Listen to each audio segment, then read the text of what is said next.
Welcome to Marveling at the MCU, a podcast that mixes geekdom with nostalgia. As a comic book geek and a film nerd, rewatch the movies of the Marvel Cinematic Universe. I'm Ollie Lewington, and I'm the resident film nerd. My name is David O'Hara, and I'm the comic book geek. Today, we're talking about Avengers Endgame, which was first released in April 2019. It was directed by Anthony Russo and Joe Russo, and written by Christopher Marcus and Stephen McFeely. So, Dave, Avengers Endgame, thumbs up, thumbs down, or meh? I mean, I think it's pretty obvious what it's going to be. Thumbs down. I walked out of the cinema. It was awful. I wanted my... No, obviously, this is a massive thumbs up. Like, if there's any doubt that this one's going to be a thumbs up, this is the culmination of all of this storytelling, all coming together with the, epic finale, loads of threads being brought together and things like that. Yeah, no, like, this can't not be a thumbs up, I don't think. I agree. Yeah, like, I can't argue with it. Like, it is incredibly to the point that anything I didn't like anything. in it will be really, really nitpicky. Like, really, like, clutching at straws to find things bad. Yeah. I was thinking about this, and I said in one of our WhatsApp group chats this last week that I've watched this film like half a dozen times over the last 2-3 weeks, and it is so close to being a perfect film. Yeah, it is so close, and I put way too much thought into this, but there are three things. There are three things for me that make it not a perfect film. Okay, go on. One is a big thing, one's a small thing, and one's a tiny thing. So the tiny thing is I don't really like the CGI of the time travel spacesuit helmets. Okay. They look a little bit off. Okay. It's a tiny thing. I just don't like it very much. Yeah. The small thing I will talk about when we get there, because it's quite early into the film anyway, but it's quite a small thing, and it just kind of, I find it a bit weird. The biggest thing for me that makes this not a perfect film is it's not a standalone film. Ah, okay, yeah, because it's part two. For me, for it to be a perfect film in like the grand scheme of things, it's got to be something that you can fully enjoy on its own. Yeah. So like for me, Jurassic Park is very close to being a perfect film. It's like my favorite film of all time, and you don't need to know anything about anything to watch that film. Endgame, I think you can only really enjoy if you've seen Infinity War. It definitely helps to have seen other Marvel movies, but you don't have to have seen other Marvel movies as long as you've seen Infinity War. However, it probably is the perfect end to this Infinity Saga. Yeah, it is. I mean, it's been such a...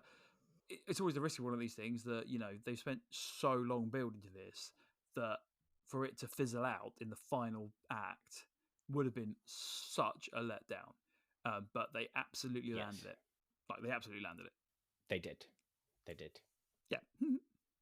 So, Avengers Endgame is the 22nd movie in the Marvel Cinematic Universe, and it is not the final film of Phase 3, despite some people's opinion, which includes me, because it basically is. Officially, though, Phase 3 concludes with Spider-Man Far From Home, which is the 23rd film of the MCU. We want to dive straight into the movie for this one because it's huge and we're trying not to make an epic two-parter or an epic single-parter. So if you want a full breakdown of all of the elements that are at play here, we'd suggest you go back to our essential Infinity War primer episode for the lowdown on everything. The one thing that I think is worth us quickly running through is the main characters who we lost in the blip at the end of Infinity War, just so we can keep track of who's here and who's not. So in the Battle of Wakanda, we lost Bucky, T'Challa, Groot, Wanda, and Sam, which left Cap, Nat, Rhodey, Banner, Rocket, and Okoye in Wakanda. On Titan, we lost Mantis, Drax, Quill, Strange, and Peter Parker, leaving just Nebula and Stark. Which is worth noting, the Guardians of the Galaxy got ripped apart in the blip. Yeah, they did. There's like, yeah. Poor guys. And then in the end credits of Infinity War, we also lost Fury and Agent Hill as well. So, Dave, is there anything from a comic point of view that we need to touch on quickly before we dive into the film itself? Very quickly, we get, I mean, like, there's no new characters, but we get aspects of characters. So we'll just go with the very quick one, Ronin. So Clint in his little rage mission where he goes off just punishing baddies. The outfit he's in is his Ronin guise, which is like it first appeared as Ronin in February 2007. So I'm going to say quite recent from from when I was in the comic book shop, but obviously now it's 2024, so it is not recent, and I'm kidding myself that it was recent. Basically, he became the kind of Ronin persona like after the apparent. This is kind of during after the Civil War stuff, but yeah, he basically was in the Ronin guise for a while with the like New Avengers, fought in like World War Hulk, Skrull invasion, the Secret Invasion type thing, and eventually Clint returns to his like Hawkeye persona. And also the other one I'll just briefly touch on is the armor that Pepper is in, is rescue armor, because she for a while has a bit of a outing as a kind of superhero. This is like after her husband, who was Happy in the, as in Happy Hogan, kind of dies in the comics and stuff like that. And there's an AI modeled after Happy, which is kind of in the suit. And I think there's an AI of Jarvis, because this is obviously after the film and stuff like that. Because she's in February 2009 is when she's rescue again, fairly recently, not, but that's really, to be fair, that's really all the comic references that we can go with, because obviously, you know, in the actual comic, the whole snap was undone in like a panel by just they literally undid it all straight away. So it's completely different. This is new territory. I mean, if I think of anything as we go through it, we'll go with it. But yeah, great. Okay. Yeah, sorry. Well, let's dive straight into our breakdown then. Awesome. So we open with like one of the most gut punching openings of a film, that like just as soon as it comes up with Hawkeye and his family, you know what's coming, just sinks, and you're like, oh, don't do this. So it's just Hawkeye with his family. We can see he's got the ankle bracelet on, which is something we've seen with Scott Lang as well. And they mention it in Infinity War that Scott Lang and Clint Barton took a deal, which meant home arrest. So they're at home in his like country pile, and he's with his family. So just quickly running through the actors involved in the scene. You've got Hawkeye, played by Jeremy Renner. You've got Laura, his wife, played by Linda Cardellini. Lila is his daughter, played by Ava Russo, who is the director's daughter, Joe Russo's daughter. Cooper, played by Ben Sakamoto, and Nathaniel, played by Cade Woodward. And basically, all that happens is they get dusted, which is just a little reminder of the personal cost of the end of Infinity War. And the shock and stuff when you're not in the action. Because from Hawkeye's point of view, it's just a day. He doesn't know what's going on. He's not involved in this at all. Like I say, he literally turns around and they're all gone. And he's on his own in the middle of nowhere. And I'm like, what's going on?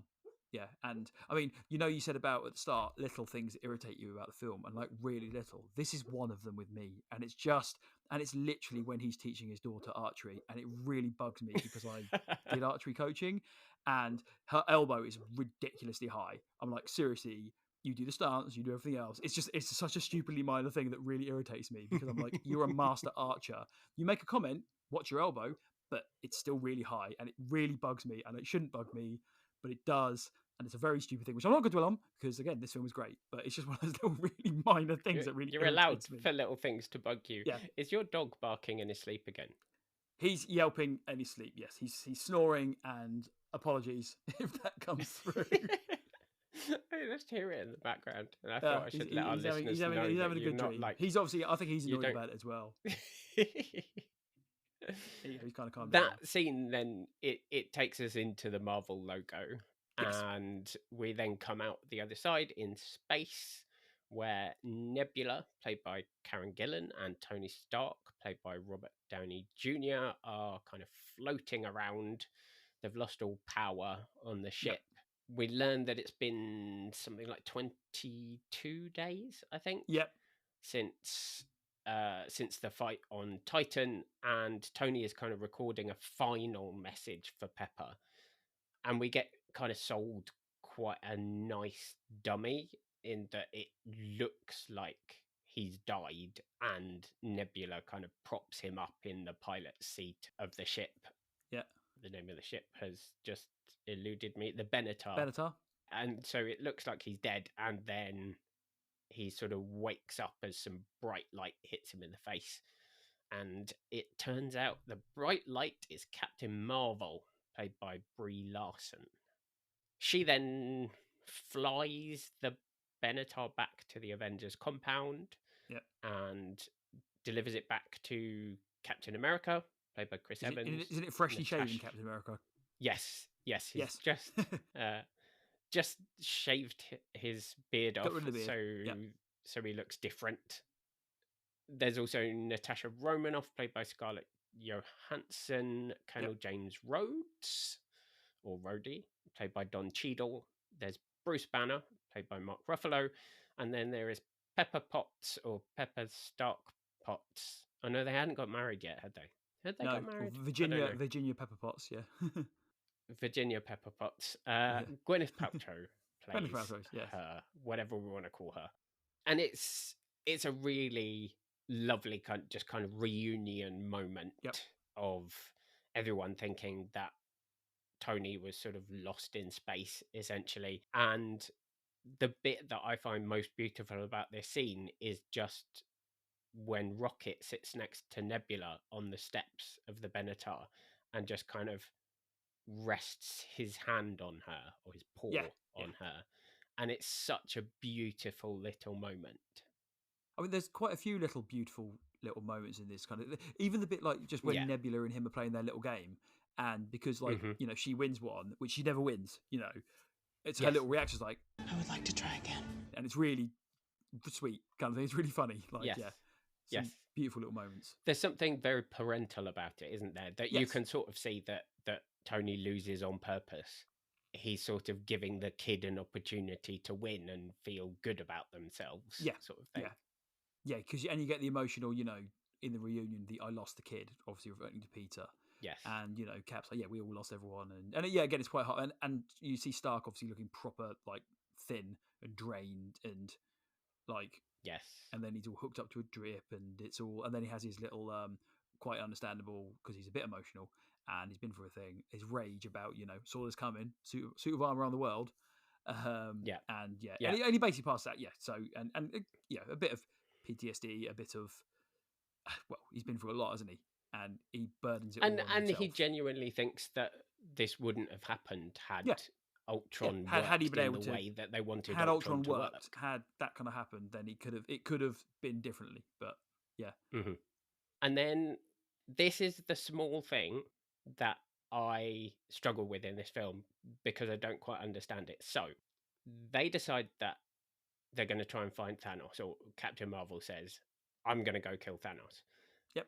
They don't know where he is. She's like, I'm going to go find out anyway. And Nebula says, don't bother. I can tell you where he is. Yep. She then just does a bit of backstory of he told me he's going to retire. Yep. And that's it. And then Rocket says, oh, and we found him. And it's like, well, Nebula doesn't know where he is then. Rocket found him. It's just a bit of ham-fisted telling it. She says he's on the garden, and Rocket backs it up with, there was a big explosion, a big, the energy signature. It's here. It's almost like it corroborates each other's story. Rather than her just saying he's on a garden and going to the planet. Yeah, so it lines up. But it also doesn't line up with what came first, which was all of the the Avengers around the kind of central Or it could quite console easily saying, have been we have no she idea says, where he is. or it could quite easily be that she says he's in the garden, but she doesn't know which exact planet that was, and then Rocket says this energy happened here. We're like, okay, cool, that'll be it then. Does that make sense? Like it could be a secret hideout essentially. It does, but she doesn't know where he is then, does she? Well, she knows the name of the place, but she didn't know the location. So she know we've got to find this place. Have also said they've seen no signs of Thanos at all, but Rocket I think this has is one of those seen things this getting too epic hung up on energy little signature. tiny details, isn't it? Like, as I said, like it's a small thing, but it does like sit with me a little bit. Oh yeah, I'm all about getting wound up by small things, but yeah. Archery, for example. And that takes us into the main title. Which is, I can't remember. Oh, was it a special? No, I don't think it was any special, was it? It was just the normal title sequence, wasn't it? Yeah, it was just like the title of the film. So we had sort of two separate pre-credit things almost, because there was the scene with Hawkeye, then there was the Marvel logo, and then there was the sort of the Tony Stark thing up to the point when they go to find Thanos, and we get the main title of the film. Yeah. And then we're into the sort of proper part of the film, which is the Avengers going into space. Which was great, especially the bit like, who hasn't been in space? And like, you know, sheepishly putting their hands up, stuff like that. I love the whole, how it focused on Caps, you know, the little kid from Brooklyn of going into space, you know, that was just a beautiful his little smile and like just focusing on his eyes at the experience he's going through. I was like, that is brilliant. Yeah, completely. And then eventually we get to the garden and you see a bit of limping Thanos getting his crops, making his meal. And obviously they have a little conversation in orbit first about, after Captain Marvel's like, yeah, there's no one here. It's just him. Nothing else. No army. Nothing. So then they dramatically go in and kind of restrain him. And he's not in a good shape, is he, at this point? He doesn't look great. He doesn't look great, and they don't pull any punches. Fair enough, because Thor immediately comes in and chops his hand off, chops the gauntlet off, and that's when they realise that, where are the stones? And then he, you know, because like when you're watching it the first time, you think, no, they can't solve this like in the opening thing. I think they got him already. What? Yeah, and then they realise that, oh no, he used the stones to blow the stones up.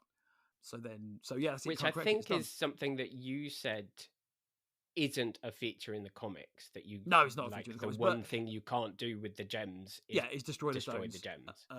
But like also in the comics, when you use the gems, it doesn't hurt you. So like you can snap the things as much as you want and do whatever you want. It doesn't damage you like it did there. But yeah, so then Thor cuts his head off. But we do get his nice little line of, you know, I am inevitable, which obviously we'll call back to later. Then he becomes a head shorter. He does. I love, and it feels especially cruel on Nebula because it was the first time he was sort of even vaguely nice to Nebula, and he was halfway through the sentence and he got his head chopped off. And you know, my father is lots of things. He's not a liar. Perhaps I treated you too harshly. Chop. And Thor says, you know, I aim for the head. Yep. Which again, when they fight later, he's always aiming for his head. Yes. Yeah. Absolutely. And this is one of those nuances that was completely lost to me in the 12-month gap between the two films, because it wasn't until I watched Infinity War back again later that I realized where that I went to the headline came from.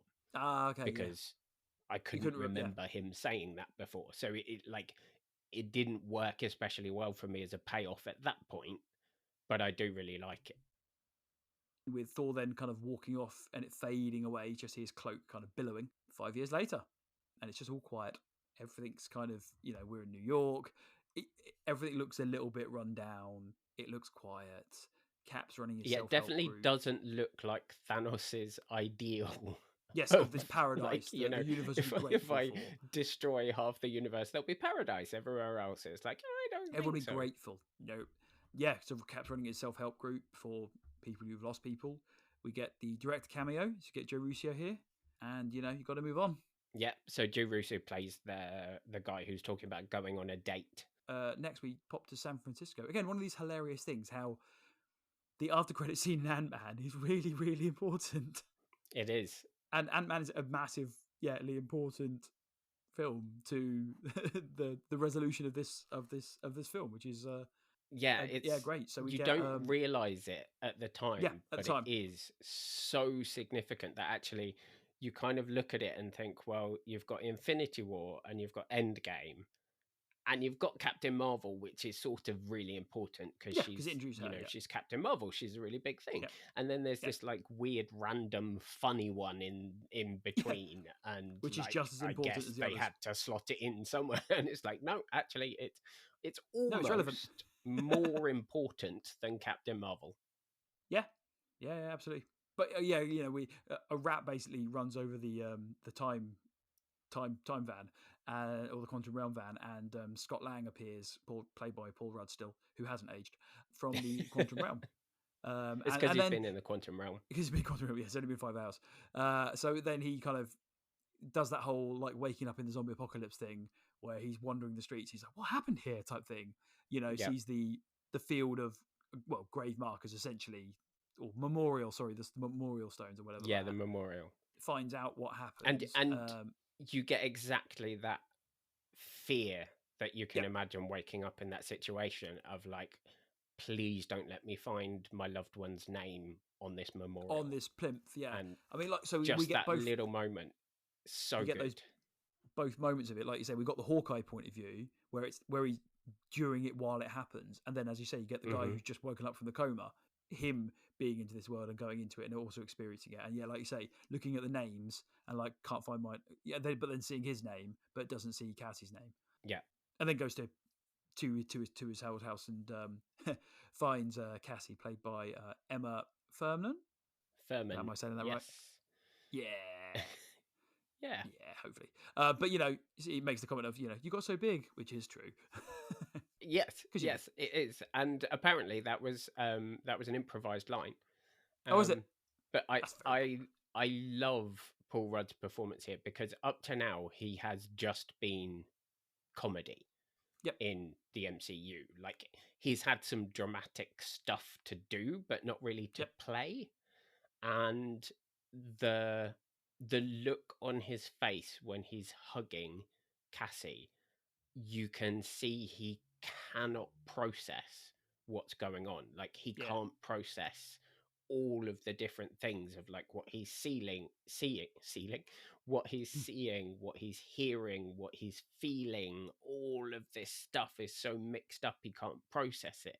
And it's kind of why that "you got so big" line is so beautiful in that moment, because it's like, I can't think of anything else to say right now. All I can see is "you got so big." It's awesome. It's really good. And then we hop over to the Avengers compound. Nat is now the only one there. She sort of seems to be doing a bit of a Fury job of running the Avengers team. Everyone. Everyone else is sort of out in the world and doing their sort of like 3D zoom thing that they do in these films. So lining up in front of her, we've got Rocket, who's played again by Sean Gunn on set and voiced by Bradley Cooper. We've got Okoye, played by Denai Guerrera again, and then Captain Marvel, Rhodey, and Nebula are all there as well. And they're all sort of basically trying to find things to do. And Nat is desperate to find something to do, and Okoye points out that you really can't do anything about an earthquake. Which could have been a like when I watched it the first time, it almost felt like a Atlantis reference. It could have been, but it's one of those. Yeah, well, when you're looking at when you're looking at because it's a comic book thing, chock full of stuff. I'm always on the lookout for some random offhand references to other places, and like I was like, oh, but I think and when you're dismissive of it, and then your nemesis comes from Atlantis, like exactly. Although I know they would completely rename it, but I mean, we'll get to that. But it's just one of those little things where it could have been cool. Yes. And then we get one of the most impressive pieces of acting in the whole film, which is when everyone leaves and Rhodey kind of says, there's this massive pile of bodies, Yeah. and it's definitely Clint Barton who's done it. Yeah. They make the brilliant decision to basically play the whole scene on Scarlett Johansson's face. Yep. The look on her face as she is trying so desperately not to cry Yeah. it's savage, and she's doing all of the things that we recognize we have all done at points in our life, like at least one point in our own lives at some point we've been in a situation where we've been trying really, really hard not to cry. And so you try not to talk too much, you try not to look in the direction of the person, you try to kind of occupy your brain with something else, like picking up a sandwich. Yeah. And it is absolutely exquisite as a piece of performance. And I've talked about it before in terms of people who want to study acting or learn about acting, that one of the things that sells emotion best is when you're trying not to feel an emotion. Yeah. And she is just brilliant Nailing at it. it. It is so, so good. So she sort of sends Rhodey off and says, you know, I want you to find him and chase him down. Yeah. Steve then arrives and kind of chats with Nat about life after the blip, really, and kind of echoing his stuff from the self-help group, really, of like, like we both need to move on in this so is like, many you words, first. saying you've got to move on and stuff. And then, of course, everything changes because Scott turns up at the front door in his van, having driven like the entire way across the country. Yeah. And says to them, there is this thing called the quantum realm, and basically I think we can use it for time travel. And we get a very brief quantum realm type microverse type thing. Just a quick explanation, because it's entirely possible people haven't seen Ant-Man. Yes, and that's a really important part of it.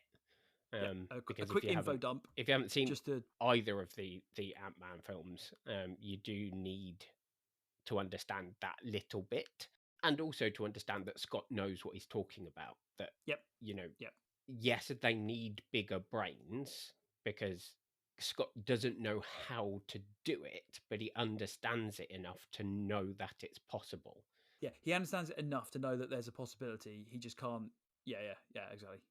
So yes, so we've had that kind of, I guess, revelation. It gives them you can see it gives both Cap and Steve hope. Like you can see their kind of attitudes change a bit with his arrival and his kind of banter, and then like you say, we need a bigger brain, which leads us into Tony. So we pull up at Tony's kind of new house in the country. We are introduced. So we see Mr. Stark himself. We see his daughter Morgan, played by Lexi Rape. I mean, I think it kind of implies that because it's been 5 years later and stuff, and however long things. So I imagine Gwyneth Paltrow was pregnant when he had that dream. I think that's what she was saying when she was talking to him as he jumped on the donut. Yeah, she started cutting off, and he said, "No, wait, Tony, hold on, I am." Yeah, no, you're right. That's a good point. Yeah, that tracks, because you'd want to, get that out before he goes off and does something stupid. Yes, yeah. So yes, you're absolutely right. It's a nice reveal of it as well, and it sort of establishes this new Tony that all of a sudden he's in a modest house, living a modest life with a daughter who he clearly adores, and there isn't any technology visible other than when she pops out of the tent with the rescue helmet. And even then, there's like the playfulness to him that is so different to the Tony that we might have known previously. But still, with the Tony, like little bits when he says, "Go to sleep or I'll sell all your toys." It's still there. Later on. But so Cap, Nat, and Scott now kind of meet up with him, and he is pleased to see them, I think, like I say, and to obviously try and enlist his help. They start talking about the time heist, which I love how they call it that. About getting the stones from the past. He turns them down and kind of points out that he points out that scientifically things that are wrong with it and why it won't work, and also underlines the fact that everyone else has lost stuff, but actually, like, almost like he's gained out of it because he's, Yes. well, you know, Yes. he's got this new life. He actually has. He's not lost anything because, like, we see later when you see the picture of the kid, but of Peter. But like generally, things have turned out all right for him. He's thriving at a He's time thriving, yeah, when he's thriving. others really aren't. Yeah, but it still plants the seed, doesn't it? And because, you know, at the end of Yes. the day, as Pepper says, it sounds like you can help people, and he will because it's what he is, it's what he's like. But we're not there yet because we We're not. You're going through the next brain. scene. Really? Yeah. What's the point in writing a script? Sorry. Yeah. So in between these two scenes, we have the scene in the diner with Smart Hulk, who is played by Mark Ruffalo again. Yep. We have two more Russos who pop up. So Laia Russo is again the director's daughter. Julian Russo is her cousin, and then these are the kids that come up and ask for a picture with Hulk, and then the third of them is another cousin called Taylor Patterson. So they're basically saying to Smart Hulk, you know, you're smart now. Can you help us solve this time travel thing? We should say, so what Banner has essentially managed to do is to take both sides of Hulk and merge them together into one. So we've got Smart Hulk, but he kind of says that I am smart now, but you know, time travel is not my thing. I don't get it. So he doesn't think he's able to help. That's when we go back to Tony's house, and we get this sort of spiral of things that push him along. So first he sees the picture of Peter Parker, played by Tom Holland. Yep. That sort of prompts him to go to his work table, which is a very jazzy kind of dining table that's got 3D projection capability and stuff, which I like. Talking about having a house with no technology. And then he uses Friday, who's voiced by Kerry Condon. He uses Friday to help solve time travel, basically. He solves it. We get the great little exchange with his daughter. They're like, shit, no, we don't say that. And obviously the child thing of, like, if you say something you shouldn't say, the child will repeat it. Yep, completely. But can be susceptible to bribery as well. That's an important thing to know about small children. Yep. Parenting 101 is bribery or threats. Yes, exactly. We get the beautiful scene of him putting her back to bed, and we get the "I love you 3000" line, which will be is even more of a bit important. of a heart pulls on the heartstrings when you know what's coming, doesn't it? Yes, absolutely. And then we get this brilliant scene with Pepper where he does that thing of, like, tell me about what you're thinking about, while all he wants to do is say what's on his mind, but he sort of feels like he needs to have a kind of a normal conversation. Just the fact that he starts that conversation that way, she starts talking, and then he's just like butts straight in, and he's like, I did it. Yeah, I did it. I solved it. Done it. They have this great exchange where he kind of says, I can stop doing this, which is an important switch from the place that he's been in the past, where Pepper has essentially, I mean, if you go back to Spider-Man Homecoming, he was basically split up from Pepper because he can't not be... He can't switch off. Yeah, exactly. So this is now a new version of him saying, I can switch off, I can stop doing this. And it's actually Pepper that says, yes, I do believe you, but would you actually be able to rest? Which is obviously another line that's going to come around again and be savage, but is an important thing that he's not asking Pepper's blessing. he's telling her what the situation is, and Pepper is telling him what he should do. After that, we jump back to the Avengers compound, where we get Bruce. Basically, he's assembled his hodgepodge time travel kind of experiment. We get a bit of banter, a bit of, no, he's joking, we won't lose you. And then we go through the rigmarole of Scott trying time travel, and it kind of works, but doesn't, because we get baby Scott, or we get child Scott, isn't it? Old man Scott, baby Scott. Yeah. And then Hulk's like, It's Scott. As a baby. He'll grow. Bring Scott back. then eventually gets him back. And then again, Paul Rudd being Paul Rudd with, I don't know if, someone peed my pants. Yeah, it's great. And his timing is awesome in it. Steve kind of goes outside exasperated by the whole thing. It's just like, I just need to not be there right now. And Tony pulls up in his car, and this lovely interaction between the two of them, where he starts out by saying, like, I know what you did wrong and I can fix it. Yep. But it's also his own way of apologizing and resetting their relationship. I was going to say, they both kind of reset with each other, don't they?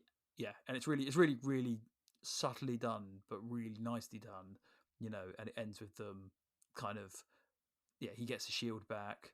He, yeah. And then they essentially discuss the parameters of what they want to do. You know, bring back what they lost. Yes. Keep what I found. Yes, at all costs. And Cap's like, yeah, sure, shake on it. Which again, I like, because it's nice not to have one of those films where they just try and literally undo everything. Yes, like nothing happened. So it's nice that they're thinking about it in a bit more. That it's a bit deeper than we just click our fingers and it's all back to normal, and no one knows what happened, and only us people remember what happened. Yeah, exactly. You know, that's not how friendship works. You may never actually sit down with your friend and say, I'm really sorry, I behaved badly, or whatever else. But there is always a moment where within a conversation, you both explicitly understand that you are saying, I'm sorry. I mean, yes, I agree with it 100% on that. But I was what I was provoking. I meant the film in general, as in as in the resolution of the stones. They were like, the plan there quite clearly is outlaid as not to just undo everything, as in like undo Infinity War essentially, where they go back and they get the stones and they fix it all, and then no one was blipped and stuff like that. That's what I meant. Yeah, I see. But at the same time, yes, that's exactly right as well with what you just said. I completely agree as well. So we basically arrived at the same thing, but with different points. It works from two completely different angles, exactly. Then finally, in this little section, we have the rest of the team arriving. Yeah. So Nebula and Rocket arrive, and dumbfounded Ant-Man. Nebula doesn't have a lot of time for Ant-Man, I think it's fair to say. Then Bruce is very, very kind and gives him an extra. Yeah. You don't lend food to someone, you give food to someone. He gives him a couple of his tacos. He's just got a big smile on his face when he does it. And that takes Bruce and Rocket out to Tromsø in Norway, which is New Asgard now. Yeah. We get a very quick moment with Valkyrie, played by Tessa Thompson, just kind of saying to Bruce and Rocket, like, you shouldn't be here. Yeah. And then we see a very troubled Thor. I mean, this is basically PTSD for a god kind of thing. It is, because obviously he's beating himself up, and it's a visual representation of how he is completely, like, he's broken, and it's a really, really interesting kind of take on it, of how he's handling it, because they're all handling it in their own ways. Cap's handling it, you know, he's stoically, he's doing his self-help group stuff. He's trying to, you know, Nat's keeping herself busy, trying to do all that kind of thing, get on with it. They've all got little jobs and stuff. They're all trying to keep themselves busy, and he has just gone the other way. So he is, you know, probably not helped by the fact that he's with Korg, voiced by Tahiti. What? Oh, go on. I can't pronounce things. Taika Waititi. There you go, Taika Waititi. There you go. grumble, grumble, grumble, and meek to avoid everything. Yes, yeah, absolutely. He just doesn't want to think about it, and in a way, I think Thor is the character who has lost the most in all of Yeah. this, because his brother, his mum, and his dad are all dead, Yep. not just dusted dead. They're proper dead. And Yep. then he's also lost the rest of his sort of family, the Avengers family. He's Yep. lost tons of Most those of his people too. Yeah. Yeah, he's got so much that he just can't process, and he's avoiding processing, and so he's just wallowing, really. Yeah. And it takes them, and this kind of comes out in the interactions, and essentially ends with them. They bribe him with beer, being on the ship, but you could see all the pain and the hurt inside him as he's, Yes. and how he's like, say, he's like, well, I'm the one who killed Thanos, but he's just convincing himself. Yeah, and eventually he does go on the ship, doesn't he? He does. He does. With the bribery. Yeah, with a bribe, exactly. We jump over to Tokyo next, where we have shenanigans going on, fighting going on, which quickly is revealed to be a kind of dark-clad person cutting down like an entire clan of Yakuza, which ends with Akiro? What was the name of the guy? I can't remember now. Akihiko. Akihiko, yeah, Played by Hiroyuki Sanada. Who has a nice little fun sword fight with his adversary, and then gets the inevitable happens with Nat arriving and dramatically removing his hood and showing the audience he's Hawkeye. And obviously, if you had any kind of comic book knowledge, you know it was Hawkeye. And I guess, to be fair, you probably worked it out anyway, I assume. No. Did you not? I think it was from what Rhodey had said before? I think it didn't take until the actual moment of turning around and seeing his face. Yeah. But I don't think it was immediately apparent that it was Hawkeye. I think over the course of it, you're sort of following it and thinking, hold on a second, it's this like random dude killing lots and lots of people, and we've heard Rhodey talking about Barton doing something like that. So I think it's him, but I wouldn't say I knew it was him until he was revealed. Yeah. And then he has kind of a similar reaction to the reaction that Thor had, which is he doesn't want to be given hope, because hope can be a destructive force if things don't come the way you want them to. And again, he's lost his entire family. Yeah. And this is his outlet. Punishing bad people. Yes. Basically, yeah. Like I said, they're all handling it in their own way, and they're all handling it in a different way, and this is his. Yeah, I think beer is probably better. I mean, yeah, in that respect, but yeah. So hurting fewer people. Yes, fewer people die from that. And then after we've kind of seen Hawkeye, we go back to the Avengers compound, where we start setting up for the time heist. So building the machine, and we get the nice little exposition again from Rocket. So you're only a genius on Earth, to Iron Man, which is, again, it just points out that Rocket's really smart, because he can build all this good stuff, which is great. Yeah, so start building it. Scott tells us, again, there's another point, if you haven't seen kind of Ant-Man, he shoehorns in the Pym particles reference and how that they don't have much of it, which is, again, a good point that Hank makes it. They only have an X amount of it. And then we get the inevitable comedy when he says, we've only got enough for, one test flight and one round trip and two test flights. And you know what's going to happen. And then, one test flight. And then a cool Hulk explanation of time travel, which I really enjoyed. Like, just on all the other time travel films and go, no, that doesn't work like that. This is how it works. And it was really, I loved it, basically, yeah. And it's interesting because the writers and the directors, because they were kind of in on the whole script writing process, but they actually spent some time with some quantum physicists. I was going to say, it sounds like they really put the time. Like, the quantum physicist basically said, if time travel were possible, this is how it would work, based on the way that the physics of time and quantumness and everything else work. And Yeah. so I just really like that. I mean, apart from it being sort of, I was going to say scientifically accurate. I mean, time travel can't be scientifically accurate, Yes, but you know what I mean. Plausible. I like this version of it because it is so much less complicated than the whole, like, I'll do a thing back here and everything will get corrected from that point further forward. Yes. It's just better, I think.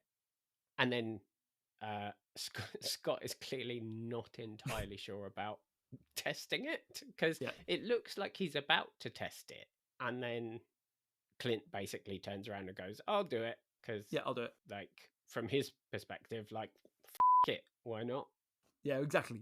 What am I going to lose? And you get on almost like a little bit of a heartfelt thing when he does go back in time and, you know, picks up the glove, which obviously his son was playing with when he got blipped, because you saw him holding it. Just really sweet when he picks it up and then, you know, shouting out and then just getting teleported back before when they're like, Dad.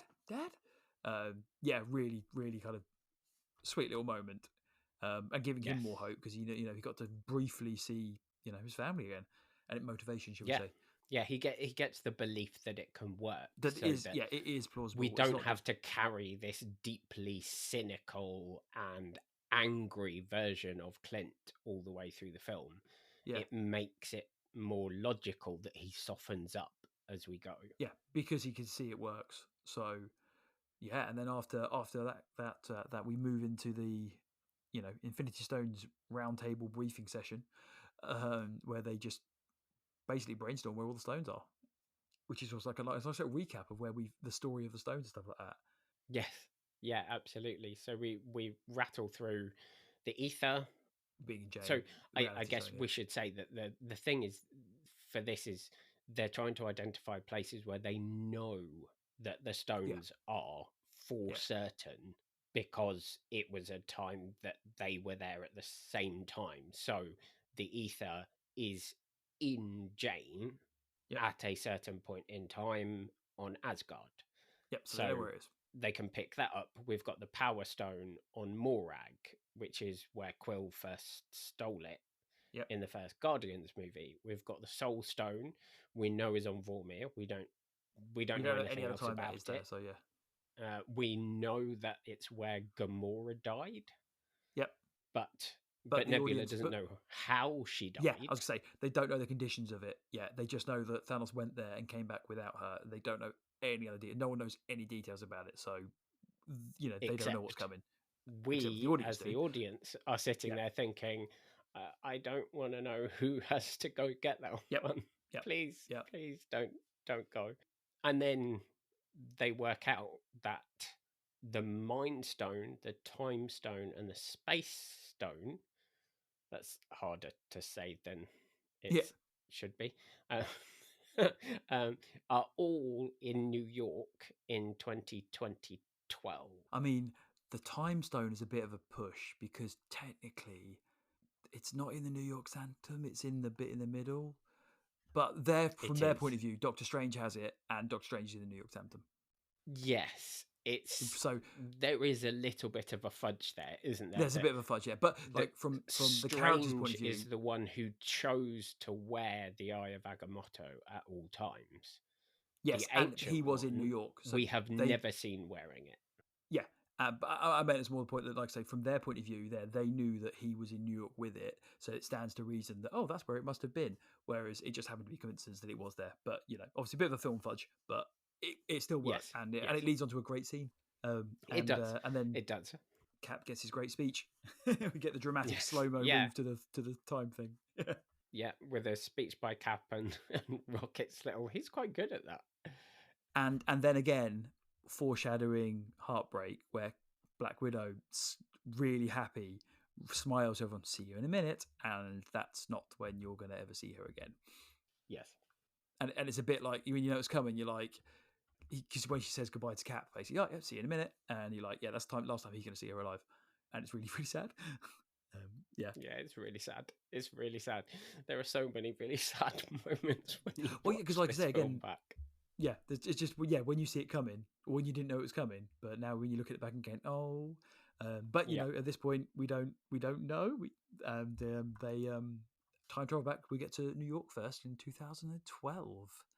Yeah, with Bruce, Cap, Iron Man, and Ant-Man landing in the kind of they replayed that beautiful little pan round hero shot, Yes. and then we kind of see them pop down a side street in the Battle of New York. Yes. They sort of they set up to go out and do their thing, and just as they're about to go, Hulk, as opposed to Smart Hulk, Yes. Hulk lands next to them and like trashes a load of stuff and then jumps away again, and you can see Bruce just being deeply embarrassed by his former behavior, and then he does the great thing of like Steve saying to him, and like, you might want to smash a few things so you don't stand out, and he just goes and like dents a cab and goes, "Arr." It just like knocks over a moped type thing, isn't it? Yeah. Yes. And then we get the start of his scene with the Ancient One, played by Tilda Swinton, who has the Time Stone. Yeah. And he basically just goes, "I need it. I'm going to take it. Thanks very much." And she just whacks him, and he kind of separates into two of like Hulk and Bruce. And it's really well sets done up because the scene that follows. It's so in keeping with her kind of character, and also her understanding of time and stuff like that. Like when he says, "I'm after Doctor Strange," and she's like, rather than "Who's that? I don't know who you're talking about." Again, it underlines the fact that she knows very well who he is, and you're 5 years too early. And yeah, and also it was a really nice little scene with her just shooting down kind of Chitauri. That was awesome. Yeah, just like super casually on her rooftop as well. Yeah, just knocking him down. She's not involved in the fight whatsoever. She's just like, "Oh, bad guys, smoosh." But yeah, like again, like the whole, which leads into the later part of their conversation, when how she understands time, like she understands who Doctor Strange is and who he's going to be and stuff like that. So which kind of that bears more fruit later. But at this point, she does the cool thing where she pushes him out his body again, like she did to obviously Stephen when she first came in to cross him. Yeah, and then we basically straight away jump to Asgard in 2013 with we see a bit of Jane in the background, and I'm assuming this was Natalie Portman. I don't know if was it just an I assume they actually got her, or was it so the stuff in the distance on this particular scene, the stuff in the distance of her like disappearing into the thing, that wasn't Natalie Portman. No. The scene later on where we actually see her on screen is an outtake or unused footage from the Dark World. Dark World, yeah.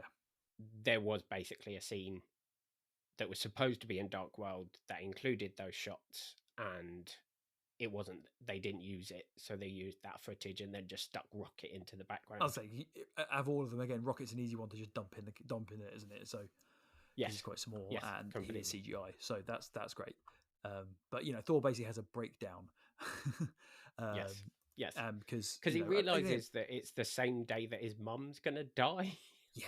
So it's a pretty and his the person he like fell in love with is there, and his mum's about to die.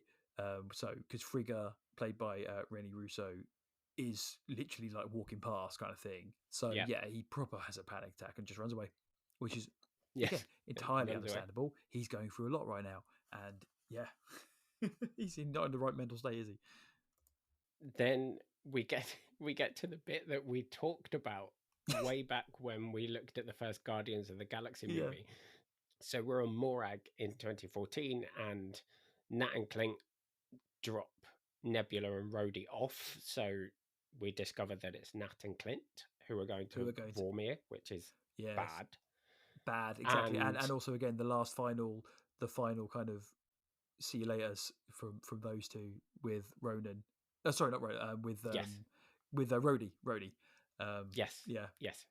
And we start setting up for the sort of big twist that brings Thanos back into it, which is Nebula saying to Rhodey that it's not just them, it's Thanos, Gamora, I'm after the stone, and Thanos herself are looking for the Power Stone right now.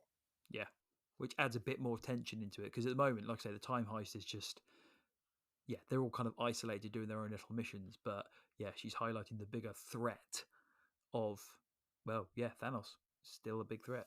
Yes.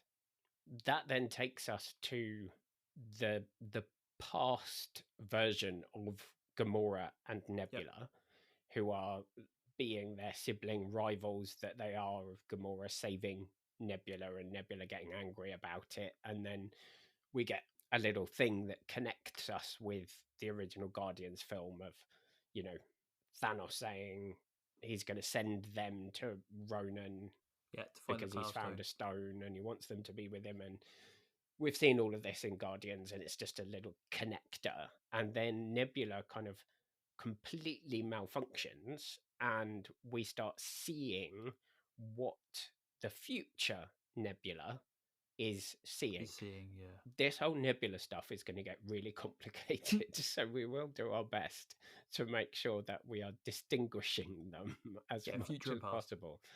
It will get more complicated as we go, but we're there for now. We jump back to New York and the Avengers Tower. We have Iron Man and Ant-Man stepping into the kind of finale of the first Avengers film, with Loki, played by Tom Hiddleston, being captured kind of on the floor just after the whole, I'll have that drink now scene. And we basically see the kind of behind the scenes wrap up, I guess, of the end of that first Avengers film. And you see a nice little the strike team kind of show up. Yeah, they start taking things away, and Ant-Man makes the very valid point of, but they look like baddies. How could you not tell they were Hydra? They look like baddies. yeah. And Hulk has to take the stairs, which seems innocent at first, but actually messes everything up. The tongue-in-cheek joke about Cap with America's ass. So Again, Paul on Rudd the director's being commentary for this, apparently the America's ass line was really controversial. Really? And it feels like one of those things where it's like only in America could that line be controversial. Like, Yeah. it's just like a joke about how nice or how he's got a not good someone's butt. bum is. Like, it's not. I don't get it, but apparently it was, and that just made me giggle because I was like, how? Anyway, we go on to the lift where the strike team, who have just collected Loki's scepter, the strike team are on the lift, and Cap stops it, and suddenly he's climbing onto the lift with Agent Sitwell, played by Maximilian Hernandez, and Brock Rumlow, played by Frank Grillo, and we're in an exact replica of the scene from Winter Soldier where he gets attacked and trashes them all. And then they navigate their way around it so brilliantly, of just the little moment of Hail Hydra. Yeah, I absolutely love that, because also, and you could completely see that work, because it's like spycraft, and you have cells. No one knows everything, and especially when he just it's Captain America, Hail Hydra. That is the thing in the comics at some point as well. But again, just brilliant. Their look of shock and like, oh, cool, okay, yeah, great. Yeah, there's no way he would have guessed that. It's Captain America, and and it just and Steve smirk as he's walking out the lift scene.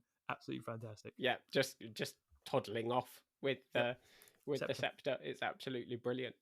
And then we get to the base of Avengers Tower, and we get this random but kind of wonderful cameo from Robert Redford as Alexander Pierce, who as secretary, is also from Winter Soldier, where the lift scene happens. So it's all kind of connected quite nicely. He kind of meets them downstairs. So the plan is that Ant-Man gives past Tony a heart attack so that current Tony can steal the Tesseract. And it all goes pear-shaped because they manage to make it work, but then as Tony's running away, Hulk smashes through. And I should say there's also that brilliant 5-second scene of Hulk walking down the stairs and just going, "Sorry, stairs!" It's so great. So they don't get it, and Loki does, and he uses it to escape. I love how this bit as well, like Loki escapes and then he is gone. That's it. And then they never touch on it for the rest of the film, which because obviously this sets up the Loki TV series, which I don't know if it was planned at this point. I assume Yes. it was. I assume they had an idea of it, but yeah, which is absolutely fantastically done. But yeah, either way, they failed. They failed. And while all of this is happening, we also have Cap facing off with Cap. With the fun standard film double thing where one of them has the helmet on and one of them doesn't. So you can tell them apart. Yes. Yeah. Yes. And the extra can wear his, or the stunt double can wear a thing. And yeah, it can be a bit easier to make it look like Chris Evans. Yes. When they're fighting at the same time. Yeah. Yes. And we get the great moment of the past version of Cap being like, I can do this all day. And the future version being like, oh, for goodness sake. And then he sort of tricks him to escape, or not so much tricks him, but just says like Bucky is alive, and it makes him go. So they've kind of done it before. I'm trying to remember because there was another thing. I think they did it in like one of the Avengers cartoons where there was a similar kind of thing where, yeah, exactly this kind of situation. Like past Cap and future Cap met for whatever reason, and he did the whole Bucky is alive, and it was what, poof, and then it knocks him out kind of thing. Rude, exactly. But it is America's ass. So then he walks off, kind of strutting off. It is, and that then takes us back to the scene with the Ancient One and Bruce, and so this is where I think, I mean, I think it shows that Loki must have been in the planning stage at this point, as in the Loki TV series. Yeah, because the timeline comes up. Yeah, the Ancient One essentially, they don't say it in so many words, but they essentially say the sacred timeline, which is the constant one, and then as soon as you take the thingy away, it branches off and all that kind of thing.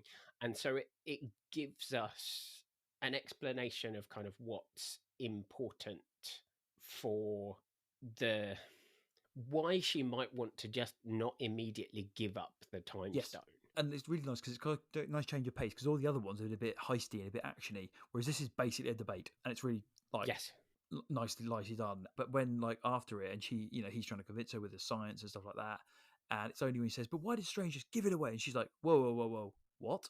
He just gave it." He's like, "Yeah," and then she's like, "Okay, there's more to it. It's the time stone." You can see her like comprehension of, "All right, I okay," and that was.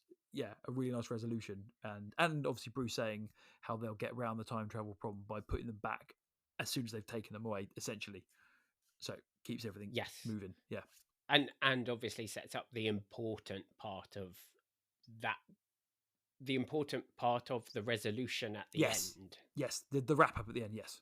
From there, then we go back to Thanos' ship, and this is where they work out that there are two nebulas in this reality. They recognize that they're sort of seeing something that like sharing the same network, wasn't it, or something hasn't happened yet. Yes. And so there are these two, and it shows how clever Thanos is as well, that he just immediately works it out.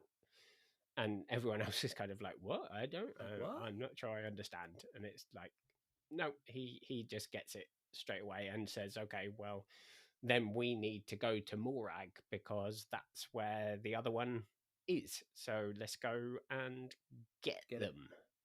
And then the next one we return to is Asgard. And I love this scene. Again, I love the scene. Because Thor gets to almost have his proper goodbye with his mum. And like she says, this is a gift. And she kind of, I guess, sets him straight a bit. Like, yeah, she fixes him, but she puts him back on the right path as only a mother could do.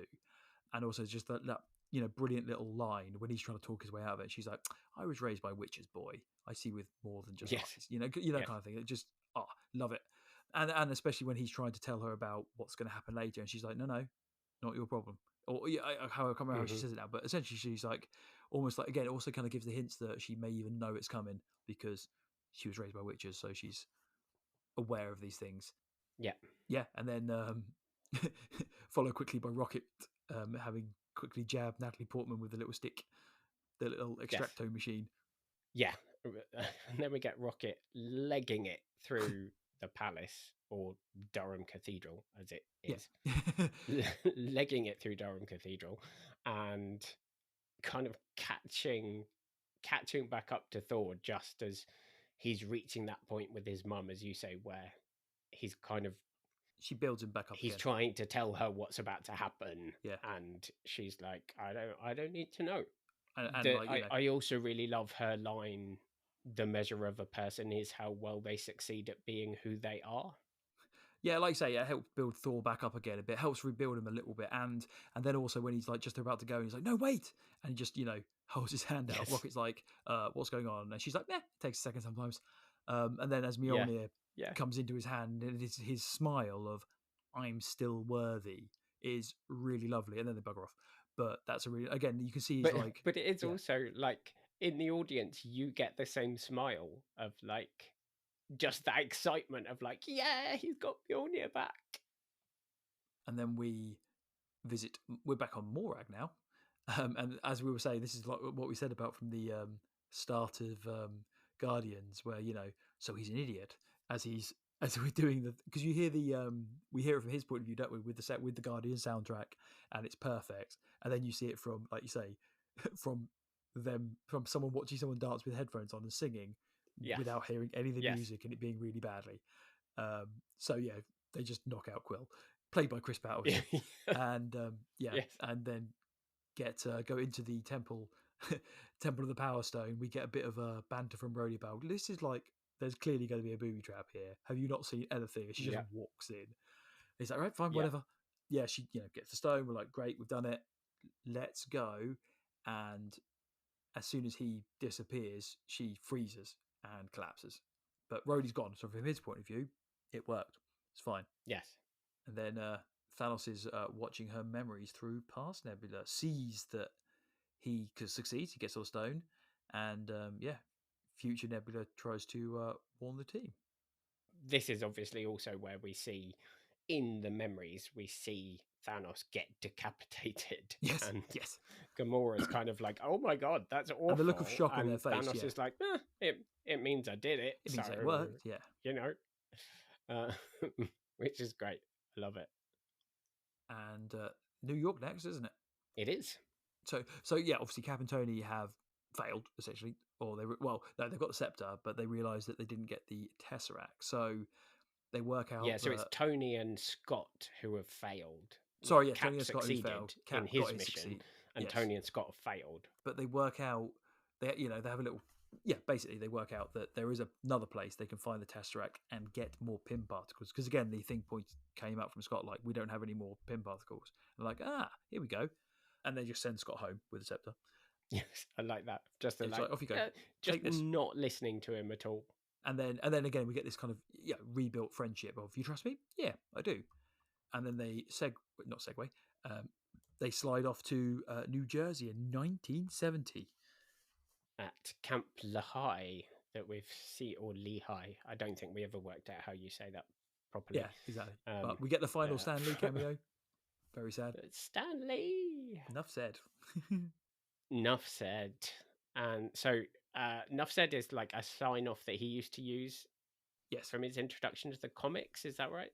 Yeah, it's like him saying Excelsior and stuff like that. It's one of his catchphrases. So yeah, final time. And then this is where Tony and Steve go after their two different things. So we intercut all the way through this, but basically we have these kind of two parallel storylines intercutting between each other. So we have Tony going to get the Tesseract, and he meets his dad, Howard Stark, played by John Slattery again.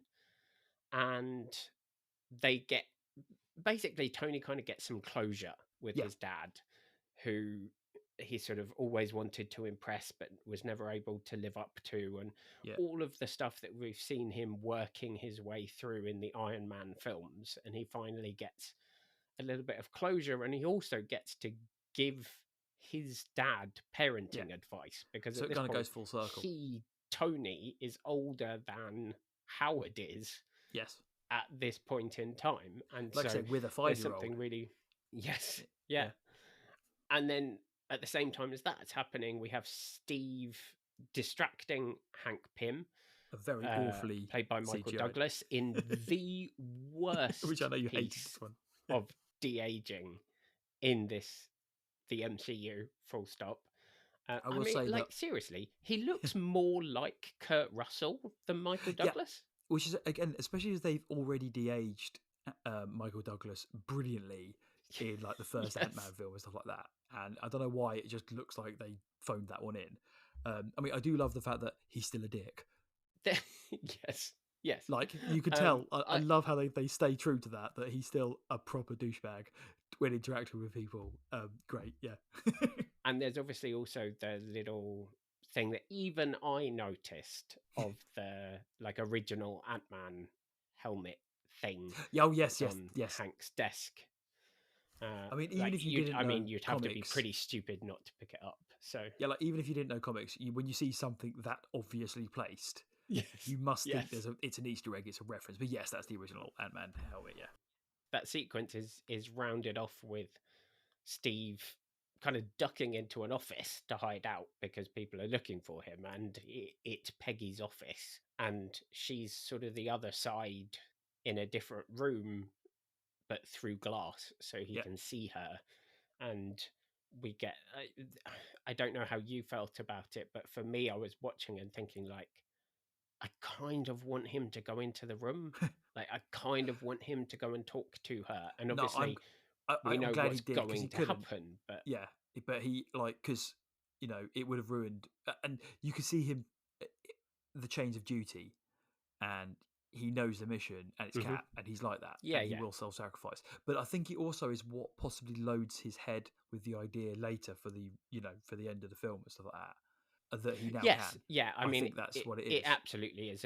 They seed it a couple of times, Yeah. don't they? So Yes, in with the moving fight, on and when he's in space, he looks at his he looks at compass the with compass Peggy in thing. it, Yep. and then in his fight with himself in 2012, the compass comes Yep. into it again with Peggy in, and then he sees Peggy. So they've been kind of seeding it And all the even way in through the the opening film. scene, in the opening discussion when he's in the doing the self-help thing, and he says about I met the love of my life and then I went in the ice. Yes. So Yes. all these little things are just highlighting it. But Peggy, so it's great to see Peggy Carter again, played by Paley Atwell again, and I think one of my one of these little random things which I really love so much was the very brief Jarvis cameo from the TV series played by James. Is it Darcy? Yes. James Darcy. I love him in because again, so the Peggy Carter series is absolutely fantastic, and I would highly recommend it. And he is brilliant in it, and I love the Jarvis thing. So the fact that they actually put it in, and it officially ties him in as Jarvis rather than it being a spin-off stuff like that. I really love that little touch. It proper made me smile during the film. But I also love the fact that you don't need to know Peggy Carter to get joy from it as a cameo.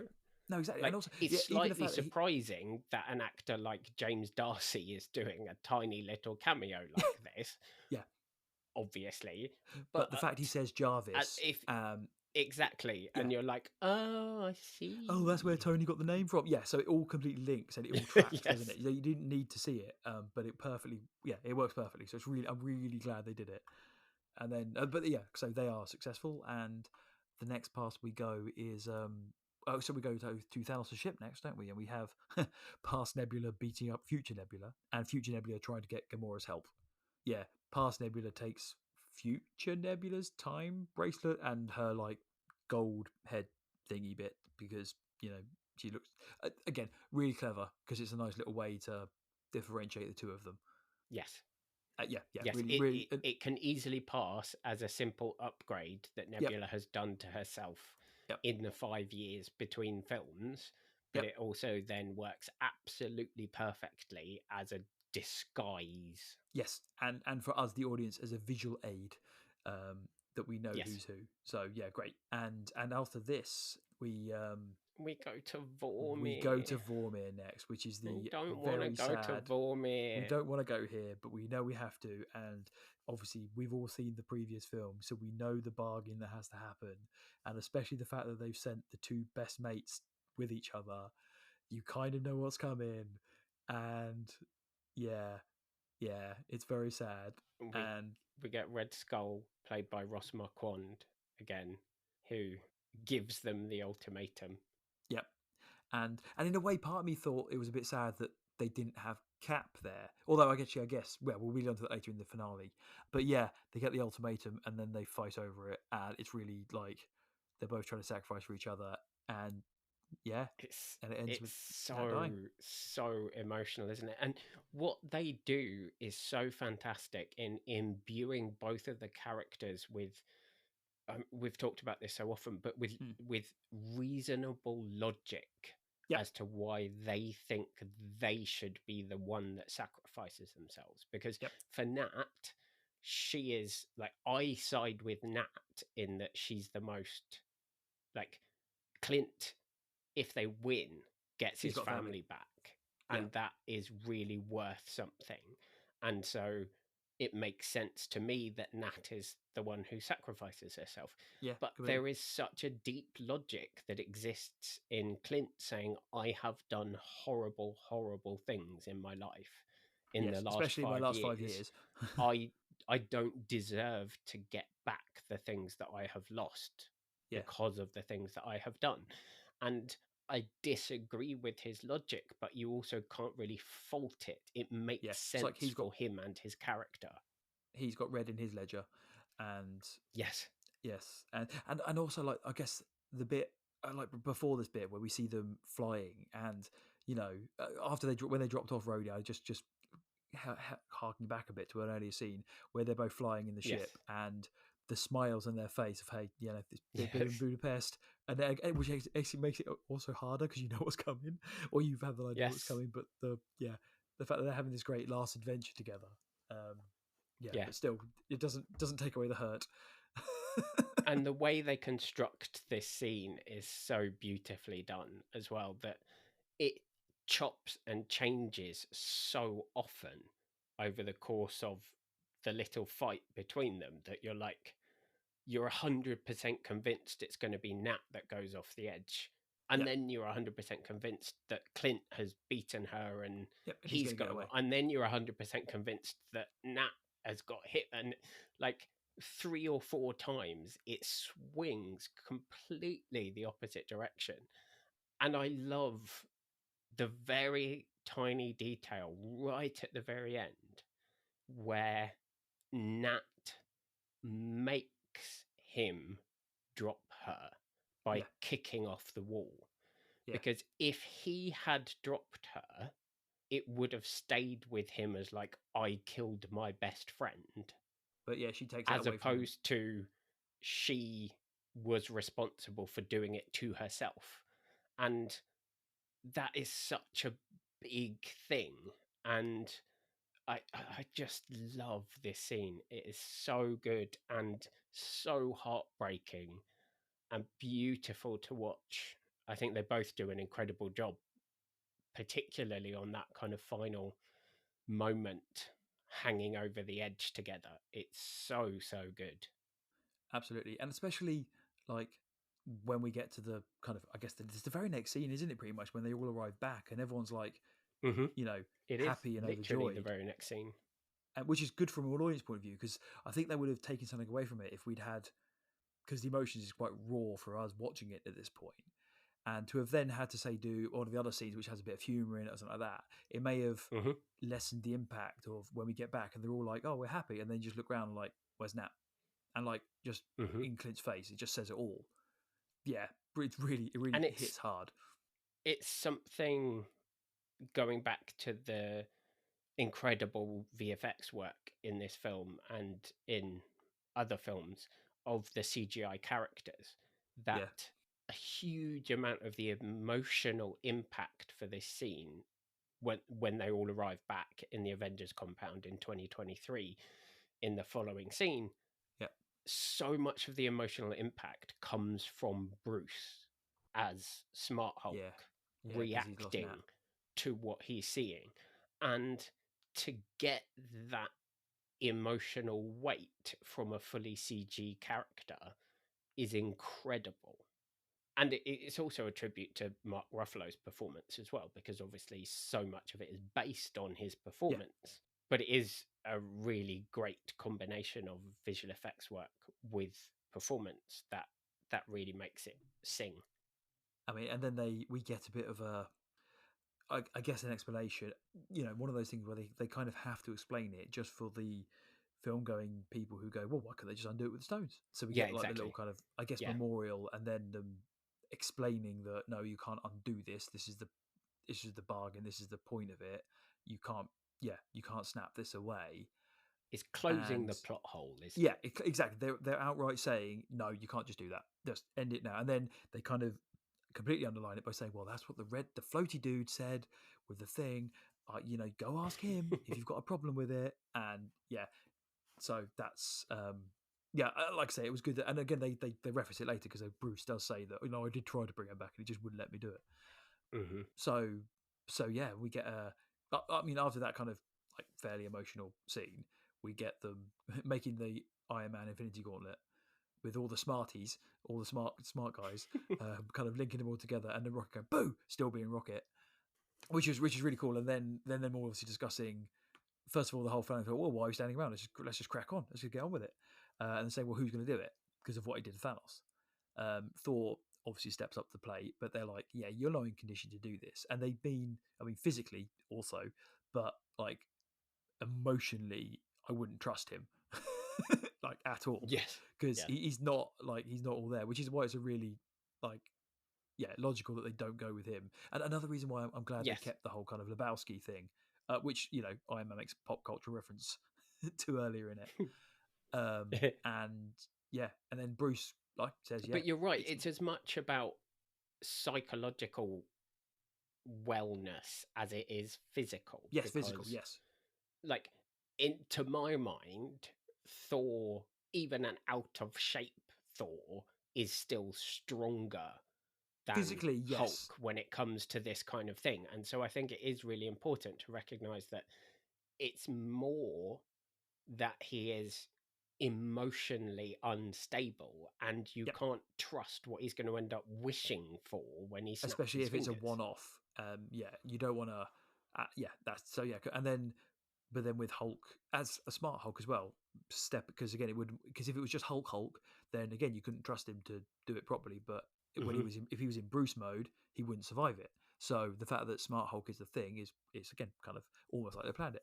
And then when he makes a comment about how it's mostly gamma radiation, like this is my purpose type thing, Yeah. he starts setting up for it, and then Stark does the kind of barn door protocol, and I love it how they all kind of like Yes. hide behind each other, as in like Thor Yes. kind of shields Yes. Rocket, is it? And they all and Tony gets his energy shields up because his Yeah. So nanite I shield didn't think work Tony well. So covers Hawkeye.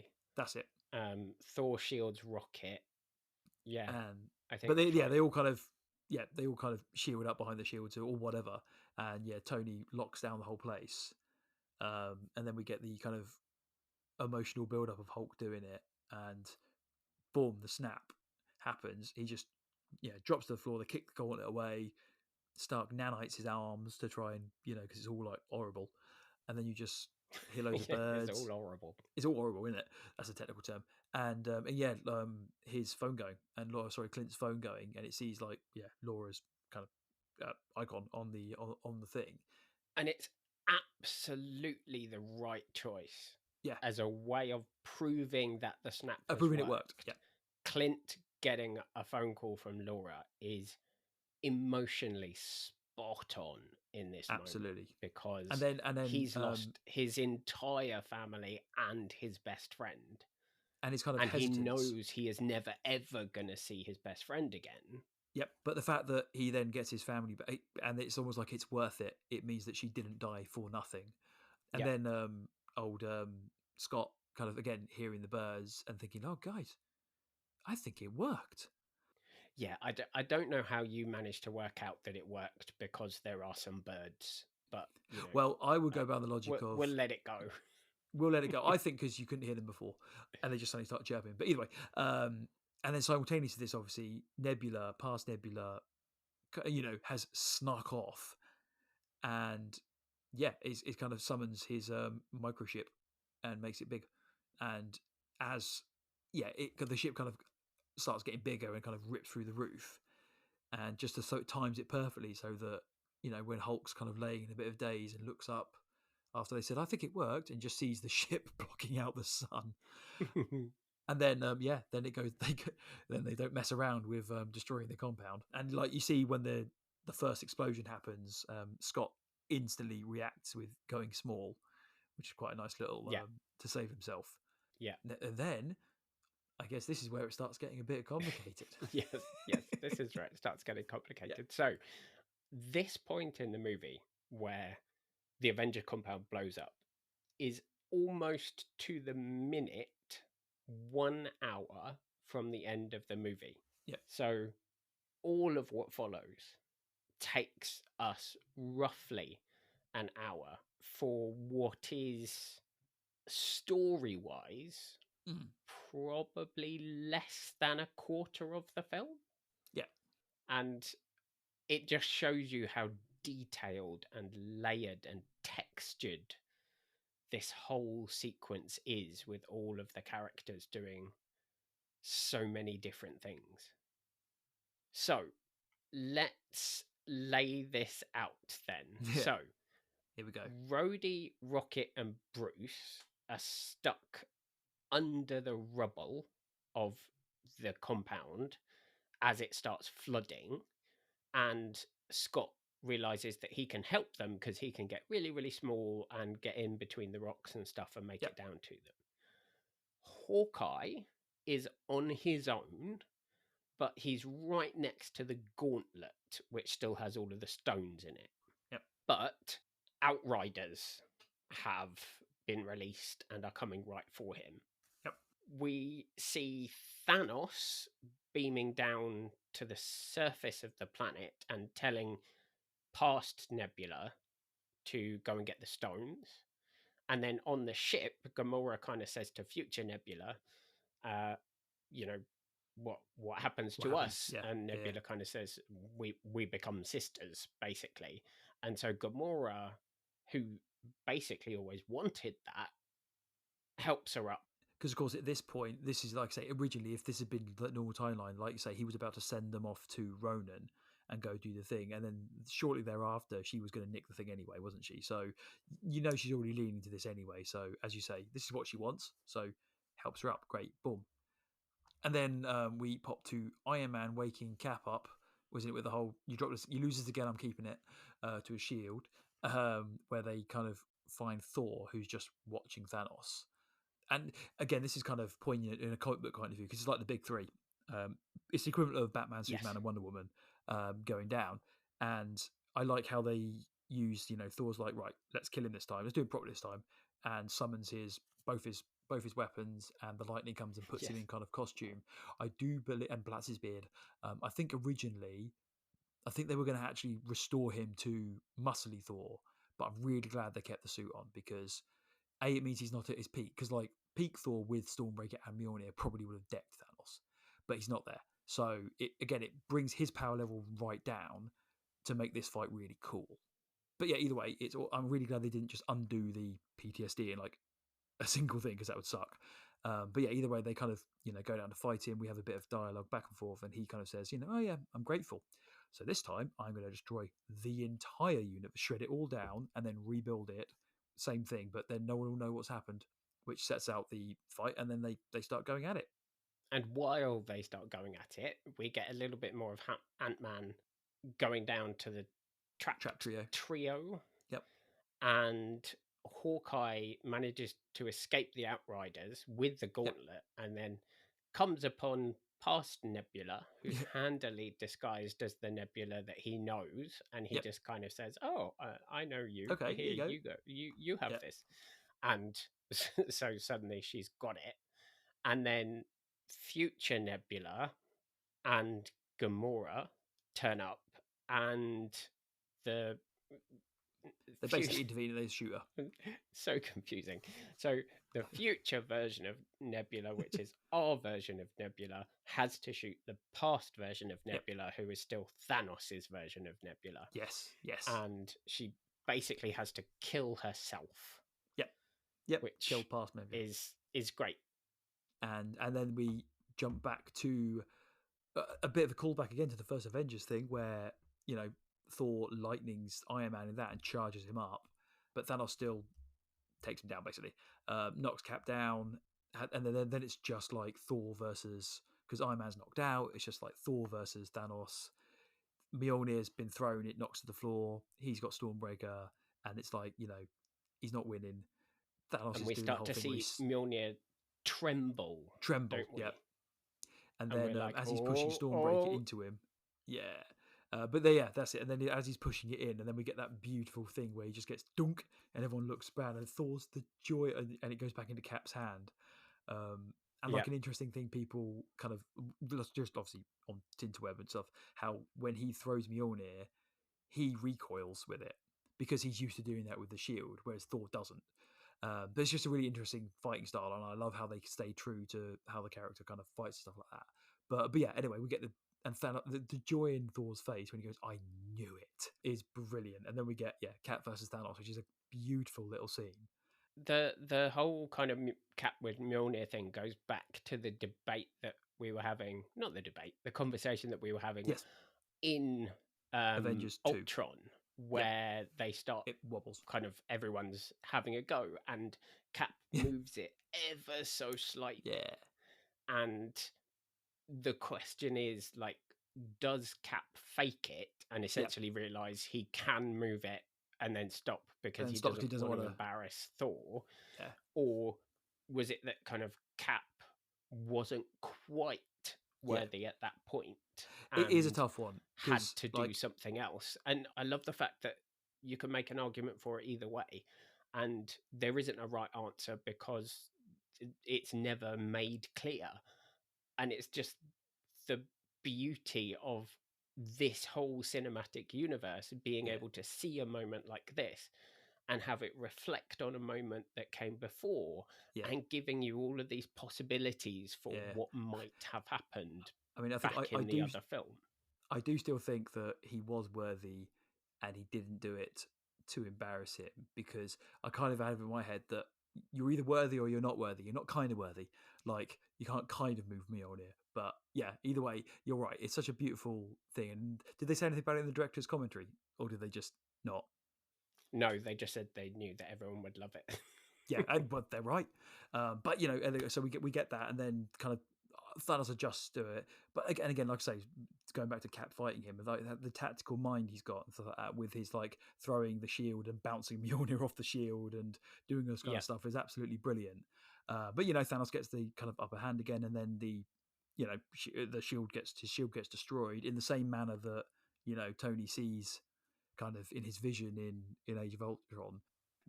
Cap gets beaten back. Thanos has won this round. He starts gloating how he's going to enjoy destroying all the world and stuff like that. And then it sets up the massive army of Thanos landing. We get the Outriders, Chitauri, the Leviathans, the Black Order arrive. Ebony Moore's there, played again by Tom. Here we go. It's going to be me not pronouncing things correctly. Tom Vaughan-Lawler? No. Did I get that right or wrong? No, that was right. Tom Vaughan-Lawler. There you go. I just doubt myself. Corvus Glaive by Michael James Shaw. Proxima Midnight, played on set by Monique Ganderton. And Cull Obsidian by Terry Notary. And then... Here we go. Then we get the hero moment to end all hero moments of the cavalry starting to come in. And I think my favourite callback of any of the ones that we see in this film, of the callbacks to previous films, is Sam calling Steve, and you just get the on your left. And it is on his left as well. It's gonna take a moment to run through these people and these actors. So a deep breath, but this is the order in which they reappear. So first out, we get Black Panther, played by Chadwick Boseman, and Shuri, played by Letitia Wright, with Okoye. And then after they've stepped out, Sam, played by Anthony Mackie, sort of flies through.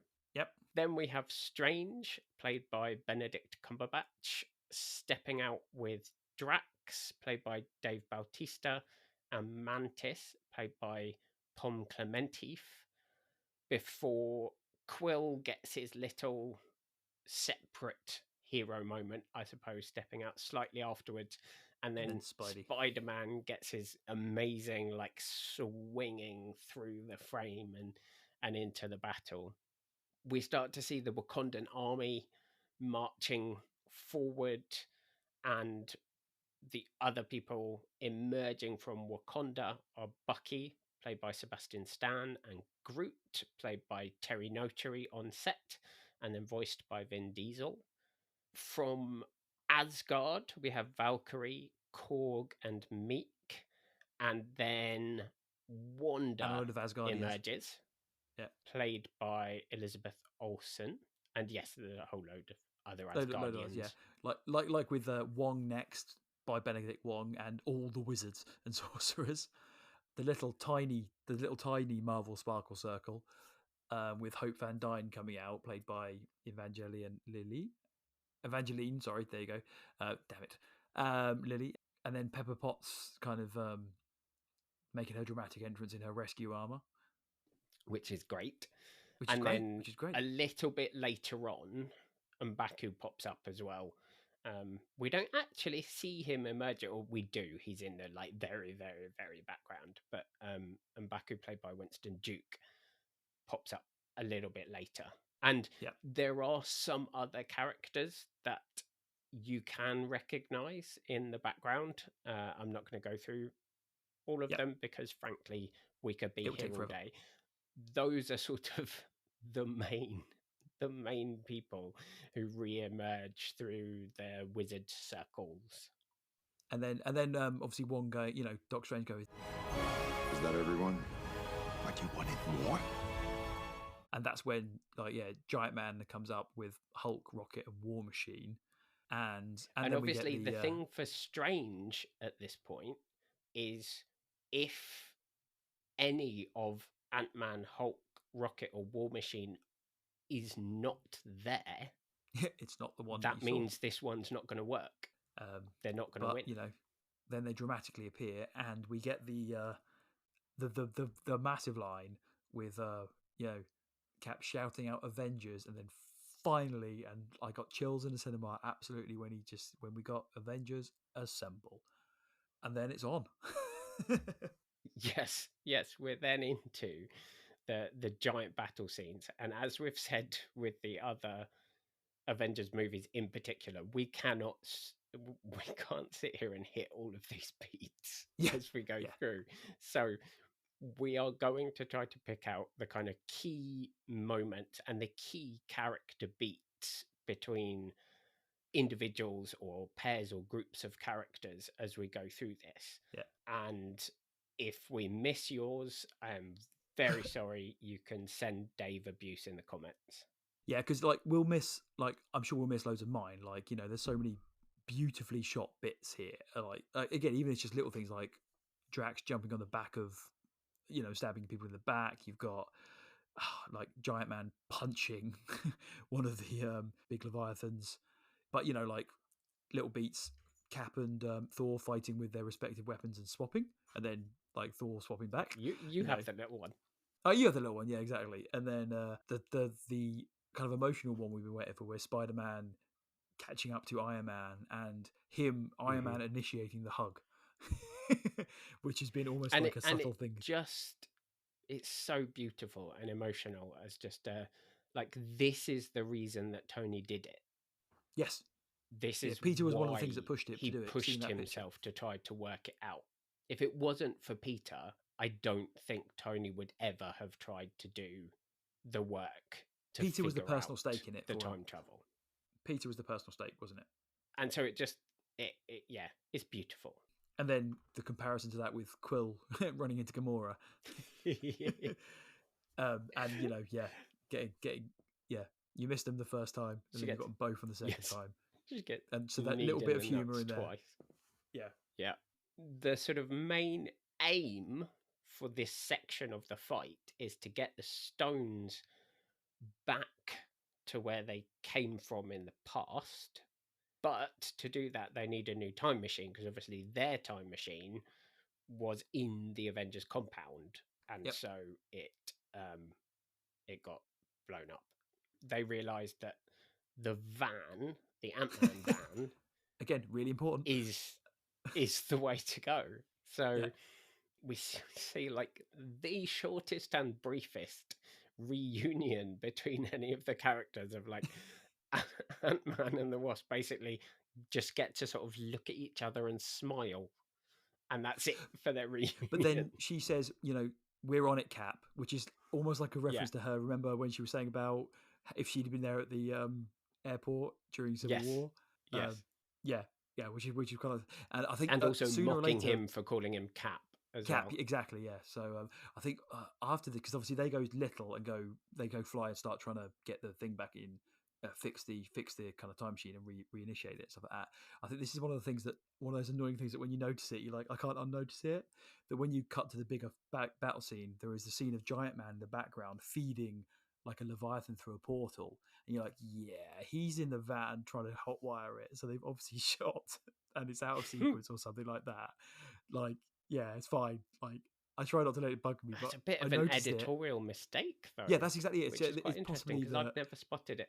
Honestly, you watch it again, you'll notice it now, and it'll annoy you because I've pointed it out. Yes, But yes, yeah, so it's like, so you know, okay, so they got their that's their mission now, and again, we've got a bit of direction now, apart from just a big gratuitous awesome fight. Tony now checks in with Strange, saying, "Yeah, this is it, right?" And he's like, "Yeah, I can't tell you."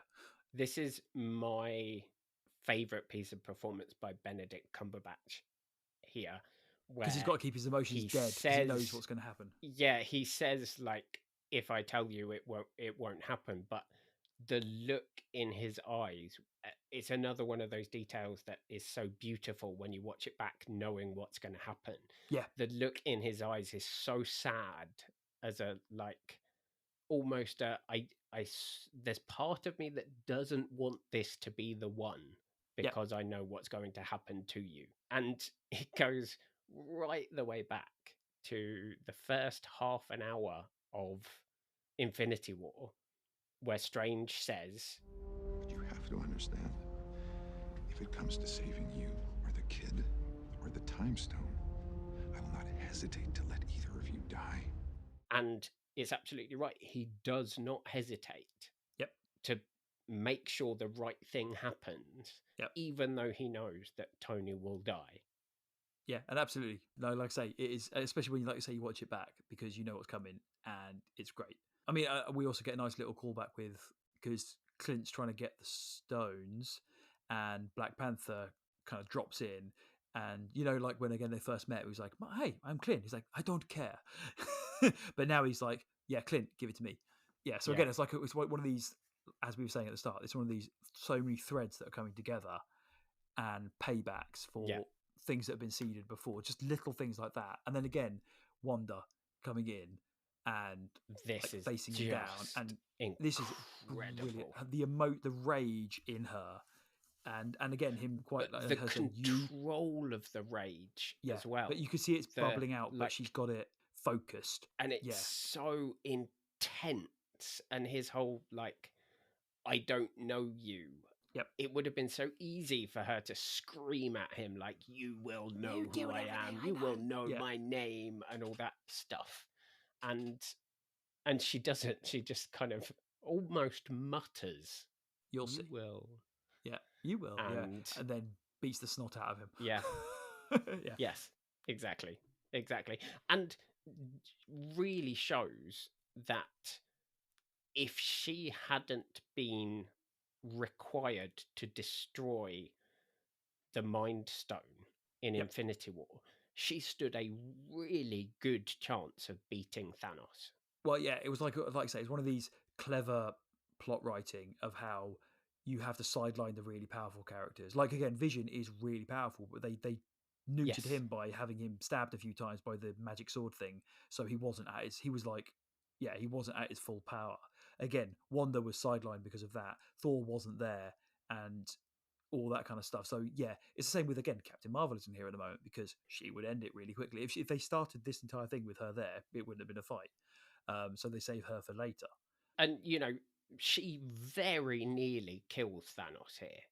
Yeah. She comes incredibly close, and it's literally only because he calls orbital bombardment for his ships to bombard everyone, including his own troops. Yeah. If it wasn't for that, she would genuinely have killed him, I think. Yeah. Yeah, which no, is she more would than have anyone taken him. else has been able to do in this fight. But and kind of sequential, just before the actual orbital bombardment starts, Spidey, because Ebby starts using his telekinesis to try and get Panther, and then he throws it to Peter. We get a bit of again another callback with Cap, hey Queens, after using his instant kill thing, throwing Mjolnir over it, and him, grabbing onto it with his web. So they're kind of passing Pete around through Cap, Pepper, and Valkyrie. Yes. Yeah. Rocket and Groot get their little reunion, don't they? And then obviously, then the orbital bombardment goes down. All the wizards are then taken over with shielding everyone. Again, sidelining people for the next bit. So they're concentrating on that. The massive hole in the lake happens. And again, that sideline's Strange. So he's now concentrating on keeping the water back. So it keeps him out of the next bit. Before, it all looks like standard, all hope is lost. And then the firing stops and they start shooting at the sky. And then we get Captain Marvel's dramatic entrance as she does her signature move of flying through the ships to blow it up rather than shooting it with beams. She just goes, "Oh no, I'm just going to fly through it." I just like the fact that there are so many characters in the MCU who try to kill people by crashing their ships into them. And Captain Marvel is the only person who crashes themselves into ships to try to kill people. And Thanos' little look of exasperation as the ship's on the floor. He's like, "Oh, what? What's this?" Yes. This has gone bad somehow. This isn't right. And the little beat of her with Peter Parker, where he introduces himself, and she's Peter Parker. "Hey, okay, I'm gonna take the thing." Hi, I'm Peter Parker. Hey, Peter Parker. You got something for me? It's another one of those moments with Peter where it's the whole reinforcement of the friendly neighborhood Spider-Man thing that actually he is way out of his depth. Way out of his depth. Yeah. He is doing an incredible job, but actually when it comes to it, he is just terrified. Yeah, doesn't really know what to do and just wants to hide at this point. And so this Superwoman, but not Superwoman, because obviously that's the wrong comic franchise, just turns up and offers to take it from him, and he's like, "Okay, yeah, you do that, bye." Yeah, but how are you going to get through all of this? The kind of setup with again, don't worry, she's got help, and all the women, and I what's this also watching this back again, obviously after the film, that remembers me about some of these butthurt nerds who, I don't know if you remember the story about some dude on the internet who reshot the final fight, who edited it, but removed all the women because for some reason he thought, I think he got offended by this moment where they decided to have, this one scene where you have all the many female superheroes team up and kick some ass. And I was like, how pathetic are you? It's really rubbish, but because this scene is awesome. I love it. It's a lot of fun. Wow. They get to all kick some ass. Captain Marvel, obviously, as you say, is just flying through everything. Going towards the quantum tunnel, and Thanos gets knocked over by the women first, but then just throws his broken sword into it and destroys it. This, again, one of those little minor things that irritates me. She doesn't have the time GPS thing. She doesn't have anything like that. So we don't know how the hell she was going to actually do anything if she got to the time travel thing, but whatever. Obviously, wasn't destined to do that. So destroys the quantum tunnel, great. And it kind of massive shockwave, which kind of knocks everyone down, I'm guessing. But then the gauntlets on the floor, and then the kind of original lies go for it first. Tony fails. Thor and Cap get there and get knocked out. I think Thanos makes sure he knocked Cap out this time because he probably gives him an extra punch in the head. Captain Marvel gets there and we get a cool little fight, which is wicked. As she's proper holding her own against him, and the bit where he headbutts her and she just doesn't move, and then kind of gets him on his knees, and it's only that's it. No, first of all, that's it. He kind of just throws her, doesn't he? He kind of swings around and throws her out of the way while he gets the gauntlet on. And then when she comes back for round two, and he's like realizing that, oh no, she's not going down. But then when he pulls the power stone off, and just Yes. and her eyes go proper wide, because obviously that one there has got some punch in it, and she just gets knocked Yes. flying. And then that slow-mo bit where Tony's like just kind of getting up and just looks over at Strange. And I think, was this bit improvised from what I understand? As in the number what him doing the hand motion with the wand, because he's supposed to look over him and Strange is like supposed to obviously react, but there's the way he shakes, his hand shaking as he's holding the kind of the finger to make that one signal. So I don't think the one was improvised, and I would imagine that is just a performance thing of him choosing to make his finger shake like that. But yeah, it is that moment of watching. He knows what he's got to do. You realise that Tony is sort of saying, if I attack him here, I am going to end up dead. Yes, but is it the right thing for me to do? And Strange basically saying, this is what you have to do. Yeah, and he knows it. He's like, this is, I'm going to get the stones off him now, because obviously he's got his nanite. Well, he's got his nanites, hasn't he? And that's his nanite glove. He can just take him off, and so Tony makes his little attack, which looks quite pathetic. Yes, it does. It looks terrible. He's just it looks really terrible. Grabs him and then falls off again. But you can see he's proper going for the hand. When you watch it again, you can see what he's doing. And like I say, Thanos just contemptuously just throws him off. Tries to do his little line, and click. Oh, wait, nothing. And then just the look of horror on his face when. And you get so he does the I am inevitable. Yep. And then there's a empty click. Click. And then I am Iron Man. This is the very last piece of shooting that they did for this film. They hadn't even thought of I am Iron Man until they got really, really far down. So this was January 2019. So it was 3 months before the film came out. And they were like, oh, we should really have him saying I am Iron Man. So it is the last thing that they shot. And it is Robert Downey Jr.'s last shot as Tony Stark is him saying I am Iron Man and doing the click. Brilliant. Which is just like wonderful. And also with the Thanos' army kind of dusting away, if you remember Thanos when it's saying about, was it, you could not live with your own failure and your knees turn weak, he does all of that. The line that he fed to the others about being failures and knees weak and stuff like that is what he goes through when he's dusting, basically, which is really nice. And I like how he doesn't give any, he just like sighs and just goes kind of thing. It's not like some I'll get you next time gadget, kind of raging against the sky. They just the acceptance, like you say, he just goes weak at the knees, he just sits down and then he just disappears kind of thing. And then we get the heartbreaking, obviously, Tony dying scene, and like seeing all their other reactions, like Cap's first of all his elation and smiling at we've done it, but then that realization of what it's cost, and he, his emotions going from yay brilliant celebration to oh crap we've lost Tony. It, like just the change of tone in his just his vision is what he looks like.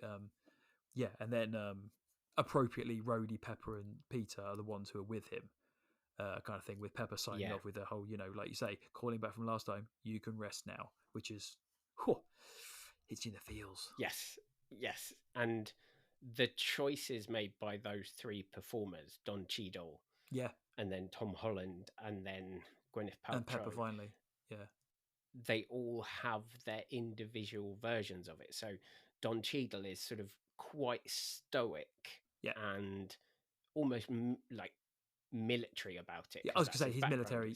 People die in battle, and he is clearly upset, but not demonstrably. And then Peter is very teenagerish, and but calling him Mr. Stark, he is upset. He's crying, and he can't control his emotions. And then Pepper, Gwyneth Paltrow, does this incredible thing where she kind of holds all of her emotion until he dies. And then he dies and she loses it. And it's an incredible choice, but also an incredible piece of performance to really gut punch you in all of the feels. Yeah, completely. And then it just really is. And then we, after that kind of emotional thing, we get to the kind of the wrap up montage. We get some fun stuff, Clint going home to his family. There's a happy ending. This is nice. Yeah. Peter turning up in school and seeing Ned, and that's really, again, a really sweet scene. Scott and Hope hanging with Cassie, again, nice. T'Challa, Shuri, and Mum Ramonda in Wakanda. Before we get to we get to Tony again, because obviously he does this a lot because he did it at the start of the film, filming a "in case I die" message.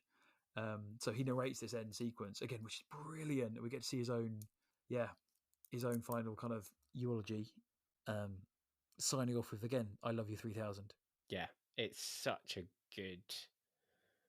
good way of doing it. And again, "I love you 3000" was a line that they thought of at the very, very end. Was it? In the director's commentary, they're like, "We cannot believe it took us this long to realize that it needed to finish with 'I love you 3000'." Yeah, Because it's yeah. so obvious, and we didn't think of it, so it had to be like it was added in as a piece of dialogue later, which Brilliant. is why you don't see him say it. Okay. You hear him say it on a shot of his daughter. And then that takes us into the most logistically complicated shot in the history of film. So I have, from my brief period when we've had a few like TV series and films filmed on my kind of base, and talking to people about when they were running late, like scenes being run late, so they got to the end and then they have to shooting it all, and it was a logistical nightmare, as you say, getting cast members to be there. So I completely appreciate this, and go for the explanation, because this is insane, isn't it? So this is the funeral scene, and every single member of the cast was present for this scene. So it's all of our main cast, and then there are also kind of cameos from people as we go through as well. So we have Marissa Tomei as Aunt May standing with Peter. We have Michelle Pfeiffer as Janet Van Dyne standing with Hope and Scott and Hank. Didn't they tell Peter that it was a wedding? So everyone was told it was a wedding. Was it okay? Yeah. And it turned out it was a funeral, which is less fun. I mean, the next one, I remember when you say him, I remember watching it and going, "Who the hell is that person?" It was only afterwards I was like, "Oh yeah, okay, I remember now." But go on. So Ty Simpkins is there as Harley Keeners, who the boy is from the Iron Man 3. kid from Iron Man 3. Yep, which I love. And the poor dude is just there on his own. Like, it's like, apart from it being really awkward for him as a kid to be there as a character, you've then got this actor who's standing with these like absolutely giant people from the movie industry, and then like you're there and you're like, oh, this is weird. In the middle as well, not like even on the side, you're proper in the middle as well. And then our last three cameos here are William Hurt as General Ross, Kobe Smulders as Agent Hill, and Samuel L. Jackson as Fury. And then we've got these two kind of little moments of Clint and Wanda just having a little reflective moment. They're the two people who have lost. They still lost because she still lost people vision, really close to them. Who haven't been able to be revived. And then we have just the most heartbreakingly gorgeous little moment between Happy, played by Jon Favreau, and Morgan, just sitting on a bench, and the line about cheeseburgers just murders me every single time. Calling back from Iron Man 1, your dad used to like cheeseburgers. I'll get you all the cheeseburgers you want. Brilliant. And there is something, what the two Russo brothers have said is they like that moment for the moment, but also there's something that feels really, really appropriate Yeah. about the fact that in all of that kind of busyness of the funeral scene and all of the incredible names of the actors and characters that are littered throughout it, that Happy and Jon Favreau Yeah. is the guy who gets kind of the final moment, because he is the person that started this Yeah. He started it all. whole thing right at the very beginning when he signed on to make the first Iron Man film. It's his decisions that led to the MCU being what it is, including casting Robert Downey Jr. Yeah. Yeah, it's pretty epic, isn't it? So yeah, it absolutely feels appropriate, doesn't it? But yeah, so after that, like, emotional scene, we're doing a proper bit of wrap up now, because so we go to New Asgard next, and we got Thor passing the torch, passing the throne to Valkyrie, kind of thing. You know, finally being who he's meant to be, leaving leaving with the Guardians, and again we get that, like, as Guardians of the Galaxy, their humor and their characters is perfect. Like, you know, when he's coming on board, and you know, him and Quill with the yes, yes, yes, we know who's in charge, and it's you, and the whole, you know, with all the background, like, maybe you guys should Yeah. fight, and like, yes, use knives, use Yeah. knives. No, no, no, there'll be no knifing. We know who'd win that. And like, just the way he leaves it hanging in the air. It's like, well, me. He's like, yes, of course, you're in charge. Yeah, brilliant. Yeah, and then we move to, as we've, because, you know, this film obviously rounds out Robert Downey Jr. in the MCU, and it also rounds out Cap. But the way they did it in two very different ways, you couldn't have both of them sacrificing their lives like that, because it would have taken away from the other. You'd have to split the grief, and it's not the same. So this was a lovely way of doing it, with, so, you know, setting up obviously Caps. We've still got to put the stones back where they came from. And of course, it's time travel, so you can totally do it whenever you want, because as long as you go back in time and do it, Yeah. then it's fine. Hulk had a better idea of the time travel device this time, obviously, because they built one before. We get the little, you know, when Bucky, I'm pretty sure is well aware of what Steve's going to do, kind of thing. I don't think I'd go so far as to say well aware of what he's going to do. I think he has a suspicion that Steve's not going to come back. I think just the way, I think he is sure. I think he thinks he's going to do it, and he thinks that. I think I'll try to weigh out how to phrase this. I don't think Steve planned it. He plans it as he was going through it. I think Bucky, when he knows what Steve's going to do, in his head thinks, yeah, no, he's staying, and he's already made his peace with it. It's just, but because then they get that final, like, and also we get the great callback of, don't do anything stupid till I've gone. Why, you're taking all stupid with you? Beautiful. Yes. Yeah. And then obviously, yeah, you know, then he goes. So I think it's the opposite way round. So I think Cap 100% knows that he's not coming back, that he's realised he can go back to see and live with Peggy, and that's what he's going to do. Yeah. And I think Bucky doesn't know that that's what he's going to do, but he has a really, really strong suspicion, just knowing his mate as much as he knows him. Yeah. And he's like, I know that this is going to be like maybe the last time we see each other.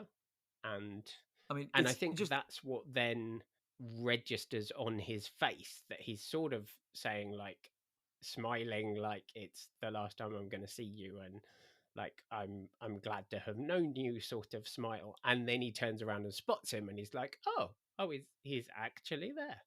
Again, one of the really great ways that they've written it, that like both ways are equally plausible. Yes. And almost like you don't need to know the actual answer. They both fit. Yes. Yeah, and which is great. And again, like I say, he sees him and did something go wrong or did something go right, type thing. And you get the handover of the now restored shield. Yeah, great. And like, it's funny because obviously in the following films and TV series stuff, they keep referring to Captain America having died, whereas obviously we know that he's probably just snuck off and retired somewhere. Because I assume actually at this point as well, Peggy probably has died, because there's no reason why she. Well, because their past is still their past. Yeah, the past is still their past. So Peggy and she got is Alzheimer's. So that may another reason of like when young Steve is sitting with her and she's losing her memory anyway, to then suddenly have her husband. You know what I mean? Yeah. But either way, it's a good closer. No, because there you're getting the rules of time travel travel. muddled up. Yeah. Because just because he goes back in time doesn't change his future. No. What I'm saying, it depends how you think about it. Did he, like you say, go back in time and then just live his life until now, or did he live his life in that reality and then teleport back into this one? It's time travel. It's Yeah, it's now 11 that's o'clock. made 25. me go cross-eyed. Wait a tick. Basil, if I travel back to 1969 and I was frozen in 1967, presumably I could go visit my frozen self. But if I'm still frozen in 1967, how could I have been unthawed in the 90s and traveled back to, oh no, I've gone cross-eyed? But the end result is Steve's back. Yeah. He's an old man. He's retired. And I'm wondering if in the next film because Chris Evans obviously is done, isn't he?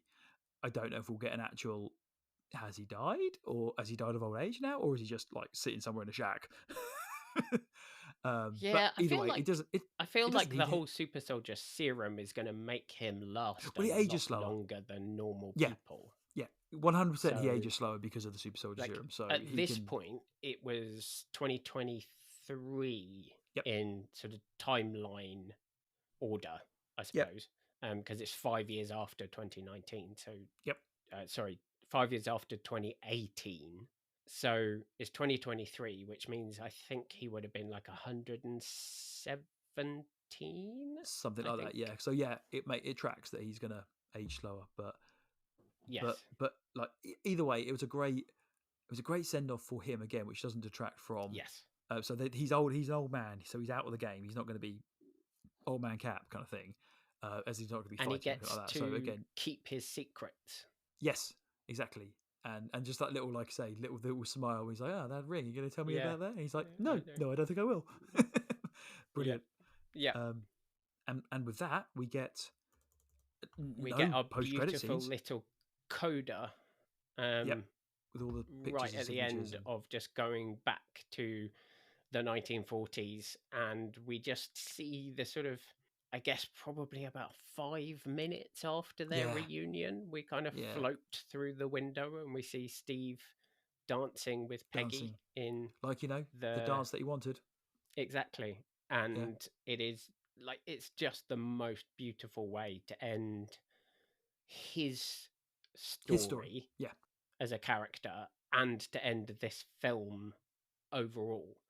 It's absolutely beautiful, and as you say, no credit scenes at all, no mid credits, no post credits, just credits, and the sort of first chunk of the credits before the rolling credits is wonderful. I love the fact that so many some people who aren't even in this film get kind of credits and credited in there. And there's the sort of 6 key Avengers who have all reached the end of their initial, or their arc in the MCU at this point, have the sort of signature credit. Yeah, it's really nice. Really was. I liked it. Loved it. I mean, that's it. And I just don't know how it's possible to not like that film. Yeah, absolutely. I'm sure there are some people out there who yes. You'd have to be proper... I'm sure there are some people out there who don't like it and who will say this, that, and the other reason. I cannot imagine a world where I would dislike that film. I just can't. Yeah, and like, as part of it is now the drama of the, not drama. Yeah, well, yeah, the MCU is recapturing that massive build up to this epic film. It's like, how do you match or top that? Well, you do that by getting the Russo brothers and Robert Downey Jr. back to try to revive your you try and recap cinematic universe in the next 2 years before they release their film. We'll see. We're a while away reviewing Deadpool 3, which we'll probably get to at some point in this podcast. Marvel Jesus. He is Marvel Jesus. And so I guess that's our show for this week. if you want to rewatch along with us, next week we'll be talking about the final film in Phase 3, which sounds ridiculous, but it is technically the final film, Spider-Man Far From Home. You can follow our show at MarvelingPod on Twitter, Instagram, TikTok and YouTube, or email us your thoughts on geeks@marvelingpod.com.